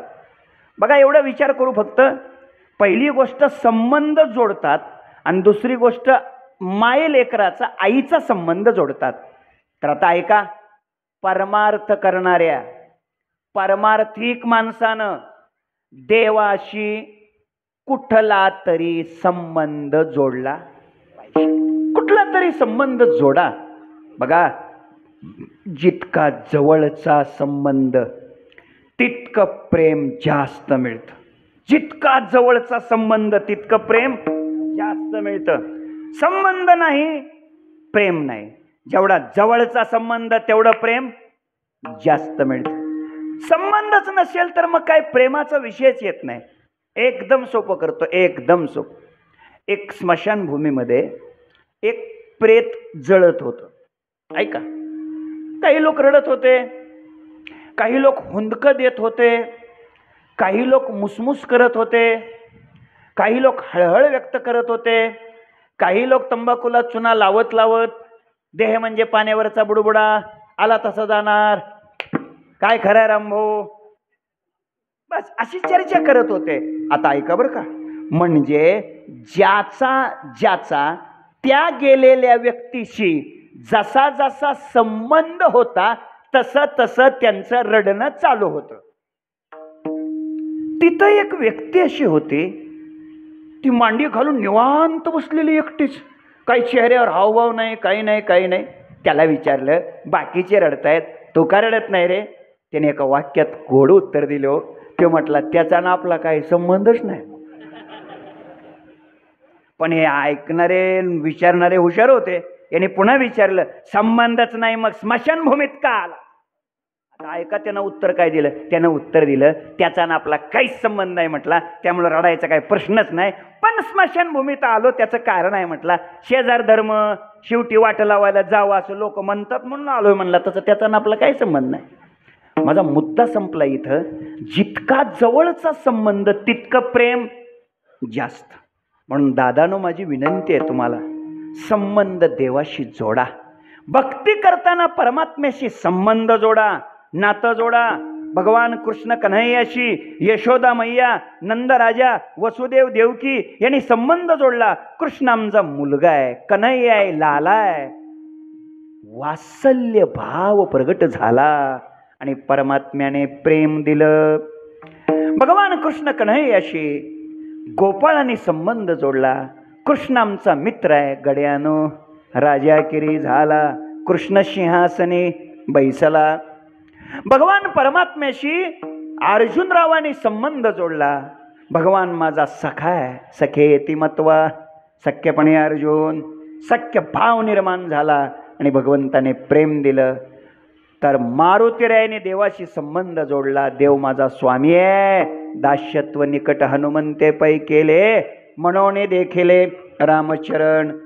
गोकुळातल्या गवळणीने परमात्म्याशी संबंध जोडला. परमात्मा आमचा पती आहे, कांता भाव निर्माण झाला आणि परमात्म्यानं प्रेम दिलं. माझी विनंती आहे तुम्हाला, देवाचं प्रेम आपल्याला अधिक मिळावं असं जर वाटत असेल तर भक्ती करताना आपण देवाशी कुठला तरी संबंध जोडला पाहिजे. देव माझा बाप आहे, देव माझी आई आहे, देव माझा मुलगा आहे, देव माझा भाऊ आहे, देव माझी बहीण आहे, देव माझा चुलता आहे, असा कोणता तरी काय केला पाहिजे, संबंध जोडला पाहिजे. तुकोबारायाने हे सगळे संबंध देवाशी जोडले हो. विठ्ठल बाप माय चुलता, विठ्ठल आणि भ्राता, विठ्ठल विन चाड नाही गोता, तुका म्हणे आता नाही दुसरे. विठ्ठल बाप चुलता, विठ्ठल भगिनिया राधा, विठ्ठल विन चाड नाही गोता, तुका म्हणे आता नाही दुसरे. विठ्ठल बाप, विठ्ठल माय, विठ्ठल भगिनी, विठ्ठल भ्राता, विठ्ठल विना अनेक गोता चाड नाही, तुका म्हणे आता विठ्ठल विना दुसरे नाही. सगळी नाती, कृष्ण माझी माता, कृष्ण माझा बहीण, बंधू, चुलता, कृष्ण माझा सकळ हे गोत माझे, पंढरी सजान, बाप रखुमा देवीवरू श्री विठ्ठलाची आण. ऐका दादानो, देवाशी कुठला तरी आपण संबंध जोडला पाहिजे. खरं सांगा, खरं बोला, आपला देवाशी कुठला तरी संबंध आहे का? बोला बोला, आहे का देवाशी संबंध? देवाशी संबंध जोडलाय का आपण? आहे का देवाशी संबंध? नाही म्हणजे तसा देवाचा ना आपला काय मोकळे म्हणा म्हणले, आमचा देवाचा काय संबंध? अवघडच गणित आहे सगळे. संबंध जोडा हो, संबंध जोड. जितका जवळचा संबंध तितकं प्रेम जास्त. संबंध जोडला पाहिजे आणि तो देवाशी जोडला पाहिजे. काय आहे बघा, त्याच्याशिवाय प्रेम नाही मिळत. देहूच्या जवळ एक गाव आहे, तळवडे, तळवडे आदिनाथ, तळवडे देहूच्या जवळ. तिथे एक ज्योतिबाचं मंदिर आहे. 10 वर्षापूर्वी एक तिथं मी कीर्तन केलं काल्याचं, आणि महाराज इतकी देवाची मूर्ती छान, ते देवाला घातलेली वस्त्र, देवाला घातलेले अलंकार, देवाला लावलेला गंध, इतकी पूजा देखणी छान केलेली. मला आनंद वाटला. मी विचारलं, कोण करतं हो देवाची पूजा? ते म्हणाले, हे काय, हे भालेकर. तिथं भालेकर पुष्कळ आहेत. म्हटलं, हे भालेकर? हो म्हणे, हे अहो त्यांच्या 4 बोटात 2-2 तोळ्याच्या अंगठ्या. मी म्हणलं, तुम्ही देवाची पूजा? हो म्हणले, मी देवाची पूजा करतो. मी त्यांना विचारलं, आणि या बोटात अंगठ्यान तुम्ही? तसं नाही म्हटले महाराज, मी देवाची पूजा करताना या बोटातल्या अंगठ्या काय करतो, बाजूला काढून ठेवतो. म्हटलं, का बरं? त्याचा असा आहे म्हणे, देवाला आंघोळ घालताना, देवाचं अंग चोळताना, देवाला कपडे घालताना, देवाचं अंग चोळताना करताना ही अंगठी देवाला खरचटू नये आणि त्याचं रक्त निघू नये, त्याला जखम होऊ नये, म्हणून म्हणे मी या अंगठ्या बाजूला काढून ठेवतो. काय जीवन आहे हो, काय मनुष्य आहे हो. महाराज, कधी कधी असं वाटलं का आपल्याला, देवाची पूजा करताना कधी वाटलं का असं सांगा? अरे आमची देवाची पूजा करणं म्हणजे काय विचारूच नका. तो जीसीबी कसा खोऱ्यानं माती ओढतो, तसे सगळे देव तामनात आम्ही एकदाच ओढून घेतो महाराज. अरे अरे अरे अरे, आमचं देवाला गंध लावणं तर विचारूच नका. आम्ही देवाला गंध लावतो म्हणजे देवाच्या कपाळाचं ऑपरेशन करतो. काही लोक तर असे गंधात बोट बुडवतात आणि असं करतात, असं कोणाच्या डोळ्यात गंध, कोणाच्या तोंडात गंध. काय गंध लावणं? स्वतःला गंध लावायचं म्हटलं की आरशात पाहू पाहू पाहू पाहू, काही तर काडी लावतेत. अशी नाही, अशी. लक्ष द्या जरा, चांगलं लक्ष द्या. आमच्या भावना मेलेला आहे तो माझा आहे असं आम्हाला वाटतच नाही हो. त्याला वाटलं माझ्या देवाला खर्चटू नये, त्याचं रक्त निघू नये, कधी आम्ही त्या भावनेत जायचो? बघा, माझ्या माता भगिनीत आहेत बघा, लक्ष देऊन कीर्तन ऐकताय बघा तुम्ही. मला सांगा बरं, तुमच्या 6 महिन्याच्या लेकराला तुम्ही आंघोळ कोणत्या पाण्यानं घालता? वेळ लावू नका, 10 मिनिटं राहिलेत. गरम पाण्यानं. बरोबर, अगदी बरोबर. आणि त्याच्यानंतर देवाची पूजा कसल्या पाण्यानं करता? गार पाण्यानं. त्याला सर्दी होतच नाही ना. देवाला कुठं सर्दी होते? यांच्या पोराला सर्दी होते ना, ती लहान आहे ना, ते सर्दी होईल. देवाला काय सर्दी होते? मी बोलू का? नाराज होऊ नका, बोलू का? देवाची पूजा करताना तो जिवंत आहे असं सुद्धा आम्हाला वाटत नाही हो. ही खंत आहे हो. कधी कधी आमच्यात परिवर्तन होईल हो, कधी बदल होईल. कधीतरी आम्हाला वाटलं पाहिजे तो माझा मुलगा आहे, तो माझा बाप आहे, तो माझी आई आहे, तो माझा आहे. हा संबंध महत्वाचा आहे. आणि म्हणून संबंधाशिवाय प्रेम मिळू शकत नाही. याकरता आजच्या या अभंगातून तुकोबाराय देवाशी संबंध जोडतात. एक, आणि कोणता जोडतात? आई धाव घाली आई. हा आई हाच संबंध का जोडतात याचा विचार आपल्याला करायचा आहे. तो अत्यंत महत्त्वाचा विचार आहे. अगोदर पुढच्या अभंगाचा सरळ सरळ एक मिनिटात सांगतो आणि नंतर हा विचार मी आपल्या पुढे मांडतो. धाव घाली आई आता पाहते सकाळी. पाहते सकाळी याचा अर्थ असा आहे, तुम्ही आता माझी वाट पाहू नका. किंबहुना आता पाहते सकाळी, जाऊ द्या सांगूनच टाकतो. आई हा संबंध का जोडला त्याचं उत्तर असं आहे, आता पाहते सकाळी म्हणजे काय? देव जेव्हा दर्शन देतो तेव्हा भक्ताची, साधकाची, त्या जीवाची योग्यता पाहतो. त्याच्याकडं दोष असतील दर्शन देत नाही, त्याच्याकडं गुण नसतील दर्शन देत नाही. पण ऐका, आई मात्र असं नाही करत हो. आई असं करत नाही हो. ऐका, आई गुण नसताना, तुम्ही जागेत, गुण नसताना आणि दोष असताना सुद्धा लेकराचा स्वीकार करते. ज्या अर्थी देवाला तुकोबाराय आई म्हणतात त्या अर्थी तुकोबाराय कोण आहेत? बाळ आहेत, लेकरू आहेत. आणि मग आई लेकराचा स्वीकार करताना, अंगीकार करताना लेकराकडं गुण आहेत का पाहते का? नाही. कसंही असू द्या, मुका असू द्या, अनर्गळ असू द्या, आंधळा असू द्या, पांगळा असू द्या, कसंही असू द्या, जीवा परीस बाळ पडिये माते कसंही असू द्या, आई त्याचा स्वीकार करते. नीट ऐका, दोष असले तरी आई त्याचा स्वीकार करते आणि गुण नसले तरी आई त्याचा स्वीकार करते. गुण नसताना आणि दोष असताना सुद्धा जी स्वीकार करते तिचं नाव आहे आई.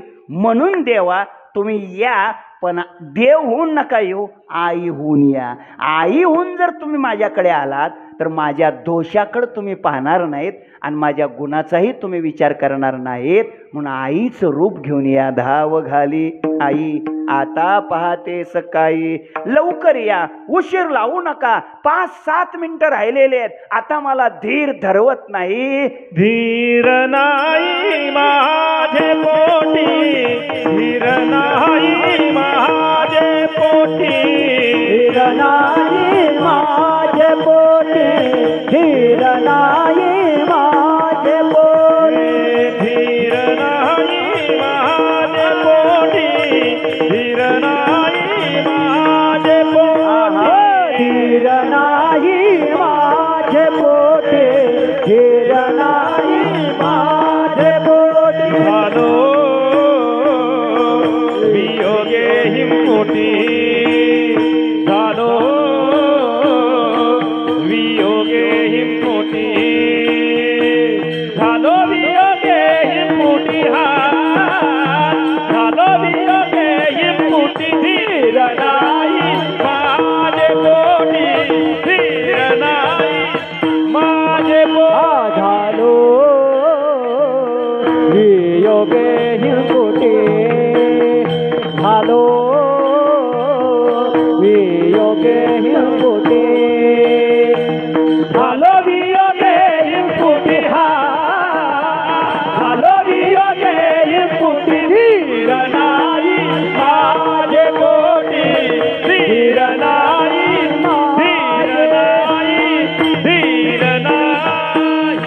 धीर नाही माझी पोटी. खरं म्हणजे हे म्हणताना सुद्धा असं झटक्यातच म्हणलं पाहिजे ना, कारण हे निवांत म्हणलं तर मग धीर भरपूर आहे असा त्याचा अर्थ आहे ना. धीर नाही माझी पोटी, हे जुने जाणते लोक आहेत ते सगळे. धीर नाही माझी पोटी, झालो वियोगे हिमपुटी. हिमपुटी शब्दाचा अर्थ आहे दुःखी. तुमच्या वियोगात मला दुःख होत आहे. बघा तुम्ही जागे आहेत. देवाच्या वियोगात आपल्याला दुःख वाटत नाही, हे आपल्या जीवनाचं दुर्दैव आहे. देव भेट देत नाही म्हणून जीवन दुःखी बनलं पाहिजे. हो, दुःखी बनलं पाहिजे. ऐका ऐका, देवाच्या वियोगामध्ये दुःख जीवनामध्ये निर्माण झालं पाहिजे. काय आपल्याला दुःख होतं, आपल्याला कंटाळा येतो, आपल्याला वैताग येतो, पण संसारातल्या सुखाचा वैताग येतो का संसारातल्या दुःखाचा वैताग येतो? तुम्ही जागे आहेत. अहो, संसारातल्या दुःखाचा कंटाळा येतो का सुखाचा कंटाळा येतो? आता बोला. दुःखाचा. आणि त्यात काय विशेष आहे? वेड्याला पण तोच कंटाळा आलेला असतो. ते कंटाळून कंटाळून तर वेड झालेलं असतं. नीट ऐका, संसारातल्या दुःखाला कंटाळणं हे वेड्याचं लक्षण आहे आणि संसारातल्या सुखाला कंटाळणं हे भक्ताचं लक्षण आहे. कधीतरी संसारातल्या सुखाचा वैताग आला पाहिजे. हो, सुखाचा वैताग आला पाहिजे, सुखाला कंटाळलं पाहिजे. कधीतरी तुम्ही असं म्हणलं पाहिजे महाराज या फॉर्च्युनरचा वैताग आलाय राव, घेऊन जा. असं म्हणलं पाहिजे का नाही? तुम्ही कधीतरी असं म्हणलं पाहिजे या 3-3.5 कोटीच्या बंगल्याचा कंटाळा आला राव, या नावानं करून पाहिजे. नीट ऐका, वैताग येतोय आम्हाला, वैताग येतोय, कंटाळा येतोय, पण सुखाचा का दुःखाचा? दुःखाचा. कधीतरी आम्हाला वैताग सुखाचा आला पाहिजे. एकच प्रमाण देतो तुकोबारायाचं. तुकोबाराय सांगतात, त्रासला हा जीव संसारीच्या सुखा, तुझविन सखा नाही कोणी. हे पांडुरंगा, तुझ्याशिवाय मला कोण सख नाही रे. मला संसारातल्या सुखाचा कंटाळा आलाय. धीर नाही माझी पोटी, झालो वियोगे हिमपुटी. लवकर ये, दर्शन दे. आता धीर धरवत नाही, कारण का दुःखी झालोय. करावे शीतळ, बहु झाली हळहळ. शीतळ करा, शांत करा, हळहळ झालेली आहे. हळहळ वेगळी, हळहळ वेगळी. आपल्या जवळचं एखादं सोडून गेलं की जी होत असते त्याला काय म्हणायचं? हळहळ. आपल्याला प्रिय वस्तू जेव्हा आपल्याला सोडून जाते तेव्हा जी होते त्याचं नाव काय? हळहळ. प्रिय वस्तू मिळावी याच्यासाठी जी असते तिचं नाव काय? तळमळ. एखादी प्रिय वस्तू मिळावी त्याच्यासाठी जी असते तिचं नाव तळमळ. प्रिय वस्तू सोडून गेली की होत असते ती हळहळ. हळहळ. बरोबर बरोबर. एखादं उद्दिष्ट हातात आल्याशिवाय ती संघटना थांबतच नाही, त्याला म्हणायचं चळवळ. चळवळ. उद्दिष्ट हातात आल्याशिवाय ती संघटना न थांबणं त्याचं नाव काय? चळवळ. उद्दिष्ट हातात येण्याच्या आत मध्येच संघटना विस्कळीत होणं त्याचं नाव वळवळ. वळवळ वेगळी, चळवळ वेगळी, हळहळ वेगळी, तळमळ वेगळी. एखाद्याचं दुःख दिसतंय पण आपण काहीच त्याला मदत करू शकत नाही, त्याला म्हणायचं कळकळ. फक्त कळकळ, काहीच करू शकत नाही. काय करू शकतो? आता ते आमच्याकडे कसलं महापुराचं संकट, किती भयानक महापुराचं संकट. त्या शिना नदीचं पात्र भाऊसाहेब 8 किलोमीटर आहे. 8 किलोमीटर सध्या. शिना डाव्या बाजूला 4 किलोमीटर आणि उजव्या बाजूला 4 किलोमीटर. सोलापूर जिल्ह्यामध्ये, दक्षिण सोलापूर तालुक्यात काय अवस्था असेल लोकांची सांगा. काय भयानक, प्रचंड भयानक. अंगाच्या कपड्यानिशी लोक बाहेर आहेत. 4 सगळी घरं, सगळे उस कांदे 8 एकर 10 एकर काढायला आलेले कांदे पाण्यात गेलेत लोकांचे. किती भयानक अवस्था आहे. फक्त आता आम्ही रोज फोन करायचो, पाणी कुठवर आलंय, पाणी कुठवर आलंय, पाणी काय करू शकतो? फक्त कळकळ, फक्त कळकळ. बाकी काय करू शकतो? ऐका, दुःख कळतंय पण मदत करू शकत नाही त्याचं नाव कळकळ. काम न होता संघटना बंद पडली त्याचं नाव वळवळ. उद्दिष्टापर्यंत पोचली त्याचं नाव चळवळ. प्रिय वस्तू सोडून गेली, झोपले, हळहळ. प्रिय वस्तू मिळावी त्याच्यासाठी असते ती तळमळ. झालं का? आता काय राहिले का? काय राहिले? मळमळ राहिलीच का? आता काय करता? आता आदिनाथ बाबांनी सांगितलं हे एवढं राहिलं, मळमळ. मळमळ म्हणजे काय सांगू का? समजा जर कोणी म्हणलं ना रात्रीचं कीर्तन लईच भारी झालं तर आम्हाला जी वाटते त्याचं नाव मळमळ. बस संपलं, आता संपलं. याचा अर्थ तसं समजू नका बरं का. तसं काय नाही, हे लक्षात ठेवा. दुसऱ्याचं बरं दिसत नाही, दुसऱ्याचं बरं न वाटणं त्याचं नाव मळमळ. करावे शीतळ. बहु झाली हळहळ. तेव्हा आता शांत करा, शीतळ करा. लवकर या, दर्शन द्या आणि तुमच्या दर्शनानं जीवन शांत होणार आहे. कधी एकदा तुम्ही भेटाल आणि कधी एकदा तुमच्या चरणावर डोकं टेकवन अशी भावना शेवटच्या चरणात. तुका मने डोई तुका मने डोई, तुका मने डोई, तुका मने डोई, तुका मने डोई, तुका मने डोई, तुका मने डोई, तुका मने डोई, तुका मने डोई, तुका मने डोई, तुका मने डोई, तुका मने डोई. कई ठेवी नाये पाई, कई ठेवी नाये पाई, धीर नाही माझे पोटी, माझे पोटी, धीर नाही माझे पोटी, माझे पोटी.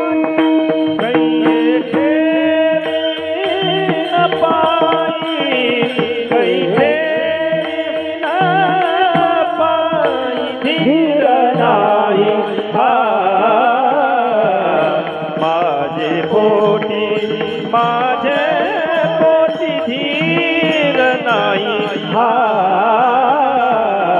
माझे पोटी, माझे झालो वियोगे पोटी, झालो झालो. म्हणा बाबा, म्हणा थोडं. हे झालो झालो वियोग झालो वियोग झालो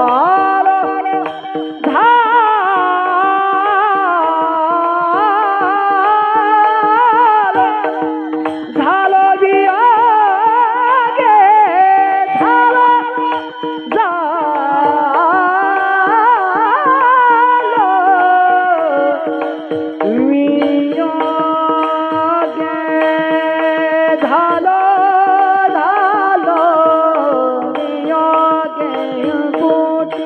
झालो वियोगे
टाळी वाजवा टाळी वाजवा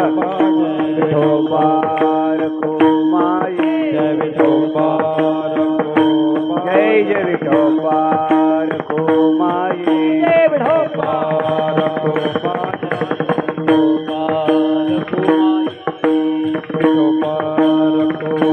हरि जय जय विठोबा रखुमाई विठोबा रखुमाई हरे विठोबा रखुमाई रखुमाई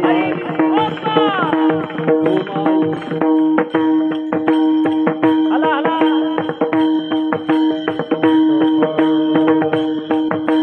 विठोबा रखुबा रखुमाई विठोबा विठोबा रखुमाई जय विठोबा रखुमाई जय विठोबा रखुमाई विठोबा रखुमाई विठोबा रखुमाई विठोबा रखुमाई विठोबा रखुमाई विठोबा रखुमाई जय जय विठोबा रखुमाई विठोबा विठोबा रखुमाई हला हला विठोबा रखुमाई विठोबा रखुमाई जय जय विठोबा रखुमाई विठोबा रखुमाई विठोबा रखुमाई विठोबा विठोबा विठोबा जय विठोबा रखुमाई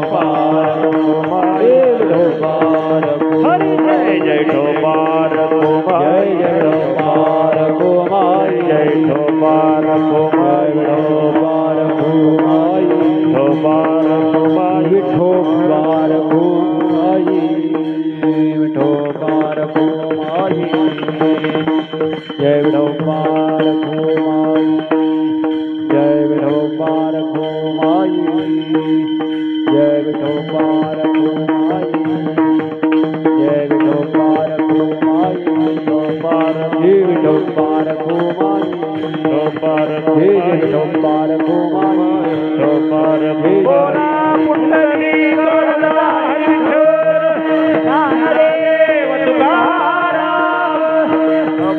जय जय विठोबार रखुमाई जय जय जय विठोबार रखुमाई विठोबार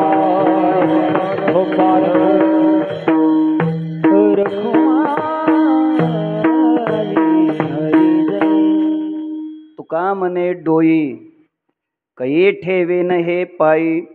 कारण आता ही डोई लवकर पायावर टेकवली पाहिजे, कारण डोई आता वाकलेली आहे, एवढं ओझं झालेलं आहे. त्याच्यामुळं आता धीर नाही माझी पोटी झालो वियोगे हिमपुटी. आजच्या या अभंगातून, संपूर्ण अभंगातून किमान 2 गोष्टी आठवणीत ठेवा. एक, देवानं मला भेट दिलीच पाहिजे असं वाटावं, ती आत्ता दिली पाहिजे असं वाटावं. तिसरी गोष्ट, देवाशी आपण संबंध जोडावा. आणि चौथी गोष्ट, आईचा आणि लेकराचा जोडावा. कारण आई आपल्या मुलाचे गुणदोष न पाहता आई त्याचा स्वीकार करते. तसं तुकोबाराय सांगतात, भगवान तुम्ही या, धावत या आणि मला दर्शन द्या, मला भेट द्या, फक्त येताना आई होऊन या. ही आर्तता, ही उत्कंठा आई भवानी मातेच्या, आई जगदंबा मातेच्या चरणी आपण या ठिकाणी सुपूर्द करण्याकरिता इथे आलेलो आहोत. हे बघा, देवानं भेटलंच पाहिजे आणि मला दर्शन दिलं पाहिजे अशी आर्तता, उत्कंठा, तीव्रता आपल्या अंतःकरणामध्ये निर्माण झाली पाहिजे. आणि ही जेव्हा निर्माण होते तेव्हा परमात्मा दर्शन देतो, भगवान दर्शन देतो, भगवान भेट देतो. फक्त त्याने आपल्याला भेट द्यावी याकरता आपण काय केलं पाहिजे याचं उत्तर 1 मिनिटात सांगतो आणि आजची सेवा समाप्त करतो. विठ्ठल विठ्ठल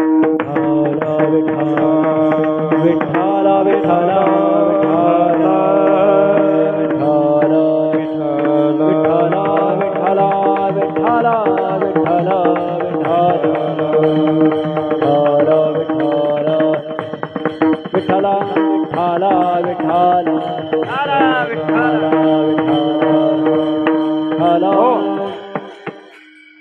आई भेट द्यायला तयार आहे.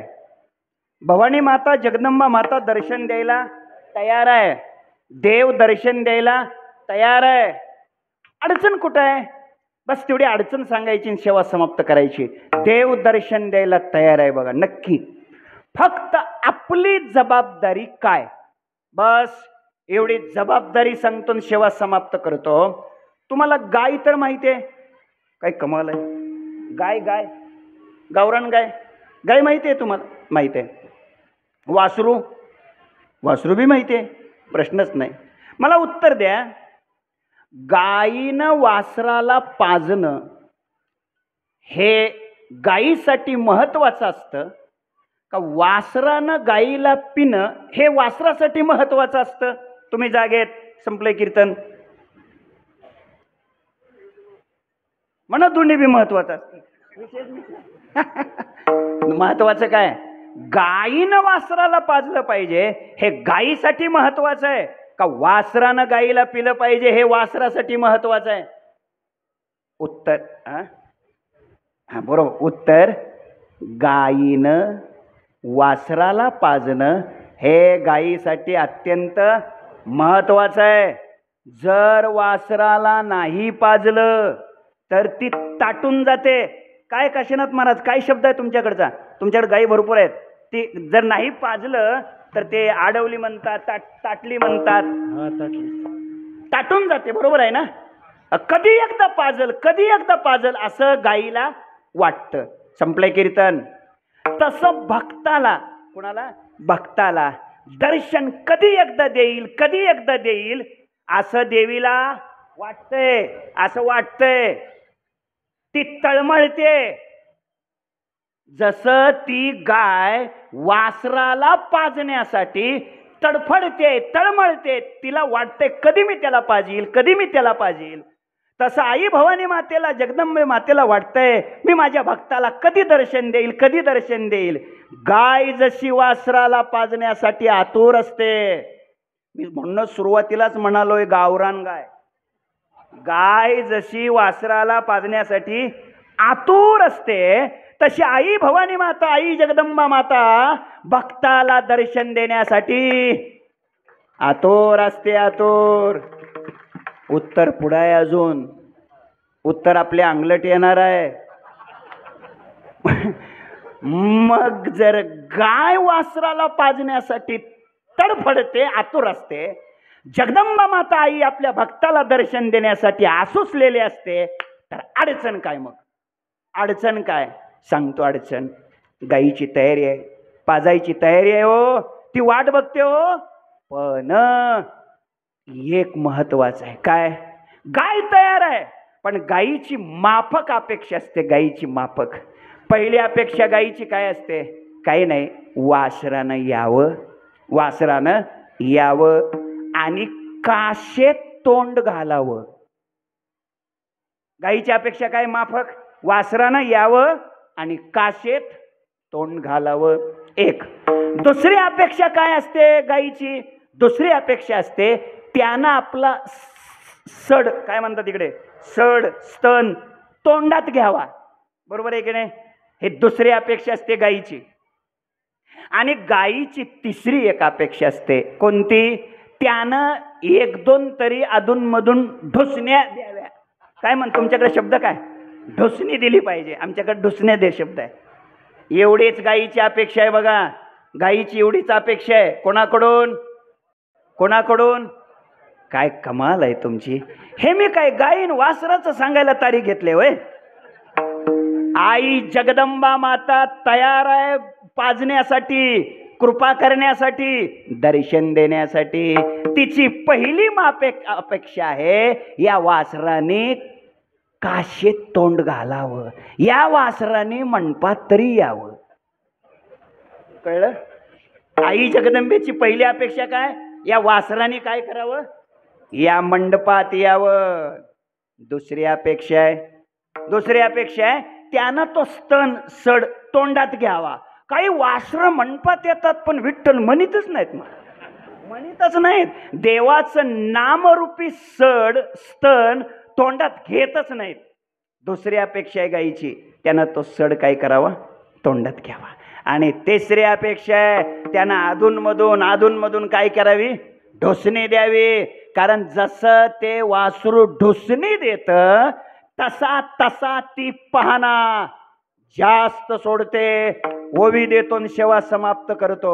ज्ञानोबाराय बोलतात, अहो ताहनयाची लागता झटे, तेने अधिकची पाना फुटे, रोषे प्रेम दुनवटे, पडयंतयाचे नी. जगदंबा भवानी माता रूपी गाय कृपा रूपी पाहना पाजण्यासाठी तयार आहे. आपली जबाबदारी आहे या मंडपात यायचं. आपली जबाबदारी आहे विठ्ठल विठ्ठल म्हणायचं. आपली जबाबदारी आहे अधूनमधून सतत नामचिंतन करायचं. नामचिंतन रूपी ढुसणी दिली रे दिली की आई पाना सोडल्याशिवाय राहणार नाही आणि ती आपल्याला नक्की दर्शन देईल. माझ्या सहित आपणा सर्वांकडून असं सतत नामरूपी सड तोंडात घ्यावा आणि सातत्यानं आपण आईला ढुसणी द्यावी, म्हणजे सतत नामस्मरण करावं. हे जर केलं तर आई आपल्यावर नक्की कृपा करेल आणि आपल्याला दर्शन देईल. जगदंबेचं, आई भवानी मातेचं आपल्याला दर्शन व्हावं याच करता या माळवडगाव या गावातील सर्व भाविकांनी, सर्व भजनी मंडळींनी, सर्व तरुणांनी, सर्व अन्नदाते, सर्व देणगीदाते यांनी प्रचंड असं कष्ट घेऊन, मेहनत घेऊन या गावातल्या तरुणांनी एकत्र येऊन मोठा दर्जेदार भव्य दिव्य देखना असा हा सुवर्ण महोत्सव या ठिकाणी संपन्न करत आहेत. या सगळ्यांना मी कोटी कोटी धन्यवाद देतो. सगळे उभे राहिलेले टाळकरी, अत्यंत गोड गुणी असे गायक, दर्जेदार असे मृदंगाचार्य, ज्यांच्या व्यासपीठ नेतृत्वात ज्ञानेश्वरीचं पारायण इथं संपन्न होतोय असे आदरणीय विकास महाराज, विनेकरी, जुने जाणते, चोपदार, अत्यंत उत्तम आणि दर्जेदार अशी लाऊडस्पीकरची व्यवस्था ज्यांनी केलेली आहे ते या लाऊडस्पीकरचे ऑपरेटर, या सगळ्यांचं मी हृदयापासून अभिनंदन करतो. ज्यांच्या अमृतवाणीतून श्रीमद देवी भागवत कथा आपण श्रवण करत आहात, ज्यांच्या उपस्थितीत हा 9-10 दिवसाचा दर्जेदार असा महोत्सव इथे संपन्न होतोय असे आदरणीय आचार्य शुभम महाराज, त्यांच्याही पवित्र चरणाला वंदन करतो. परिसरातून वारकरी संप्रदायावर प्रेम करणारे सगळे जुने जाणते असे ज्येष्ठ श्रेष्ठ सगळी मंडळी इथं आलेली आहेत. ठोसर भाऊसाहेब, डोंगरे भाऊसाहेब, आमचे आदरणीय राजे, परिसरातून अनेक गावातून आलेले सगळे आदरणीय श्रोते आणि आपल्या सर्वांच्या आवडीचं, सर्वावर प्रेम करणारं आणि वारकरी संप्रदायातले स्वच्छ आणि उत्तम साधना करणारं, ज्यांची अत्यंत दर्जेदार अशी वारकरी शिक्षण संस्था मुलांना ज्ञान देण्याची संपन्न आहे, चालू आहे, असे उमरा या गावचे हरिभक्तीपरायण माझे प्रिय गुरुबंधू आदिनाथ महाराज, त्यांचंही या ठिकाणी आज आगमन झालेलं आहे. त्यांचंही आपण मनापासून स्वागत करूया. पुन्हा एकदा माझ्या पाठीमागं उभा राहिलेले हे सगळे लहान लहान विद्यार्थी यांचंही मी मनापासून अभिनंदन करतो. या विद्यार्थ्यांना इथं उभं राहण्याकरता ज्यांनी प्रवृत्त केलं आणि या विद्यार्थ्यांना ज्या आईवडिलांनी जन्म दिला त्या आईवडिलांना आणि त्यांना शिकवणाऱ्या गुरुजींना मी कोटी कोटी धन्यवाद देतो. त्यांचं मनापासून अभिनंदन करतो. आणि बाळासाहेब महाराज, काशीनाथ महाराज, विकास महाराज, हे जी मुलं आहेत का, ही मुलं प्रमोदजी, ही मुलं या सप्ताहाचा शताब्दी महोत्सव उत्तम पार पाडतील अशी मी अपेक्षा नक्की बाळगतो. मला वाटतं माळवडगावकरांनी 100व्या सप्ताहाची सुद्धा तयारी या तरुणाच्या माध्यमातून, या विद्यार्थ्याच्या माध्यमातून केली असं म्हणायला काय हरकत नाही. आपल्या सगळ्याचं हृदयापासून अभिनंदन करतो. आणि आपले 15 मिनिट जास्त झाली, जास्त घेतली, तुमच्या झोपेचा अतिमहत्त्वाचा वेळ मी थोडा वाया घालवला, त्याबद्दल आपली क्षमा याचना करतो. या गावाचं संप्रदायावर असलेलं जे प्रेम आहे ते प्रेम असंच वृद्धिंगत व्हावं, वाढीस लागावं अशी भावना प्रगट करतो. हा दर्जेदार मंडप, सभा मंडप पहिला नव्हता, मी यायचो बऱ्याच वेळेला, आता तो उभा राहिला. या सभा मंडपासाठी सुद्धा ज्यांनी सहकार्य केलं असेल त्या सगळ्यांना मी मनापासून खूप खूप असं शुभेच्छा, धन्यवाद व्यक्त करतो. आणि प्रमोदजी, तुमच्या गावची तरुण मुलं, इथे बसलेले 10-12, तिथं बसलेले 15-20, तिकडं ते जेवणाच्या सोयीकडे आहेत का, जेवण तिकडं आहे का, 200 मुलं जेवण वाढण्यासाठी तयार आहेत. या सगळ्या तरुण मित्राचं मी मनापासून अभिनंदन करतो. काय असतं बघा, हे काम तेच करू शकतात आणि या तारुण्याचा ते सदुपयोग करत आहेत.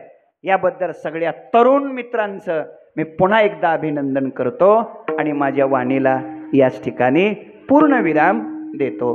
ज्ञानेश्वर माऊली ज्ञानराज माऊली तुकाराम, ज्ञानेश्वर माऊली ज्ञानराज माऊली तुकाराम, ज्ञानेश्वर माऊली ज्ञानराज माऊली तुकाराम, ज्ञानेश्वर माऊली ज्ञानेश्वर माऊली ज्ञानराज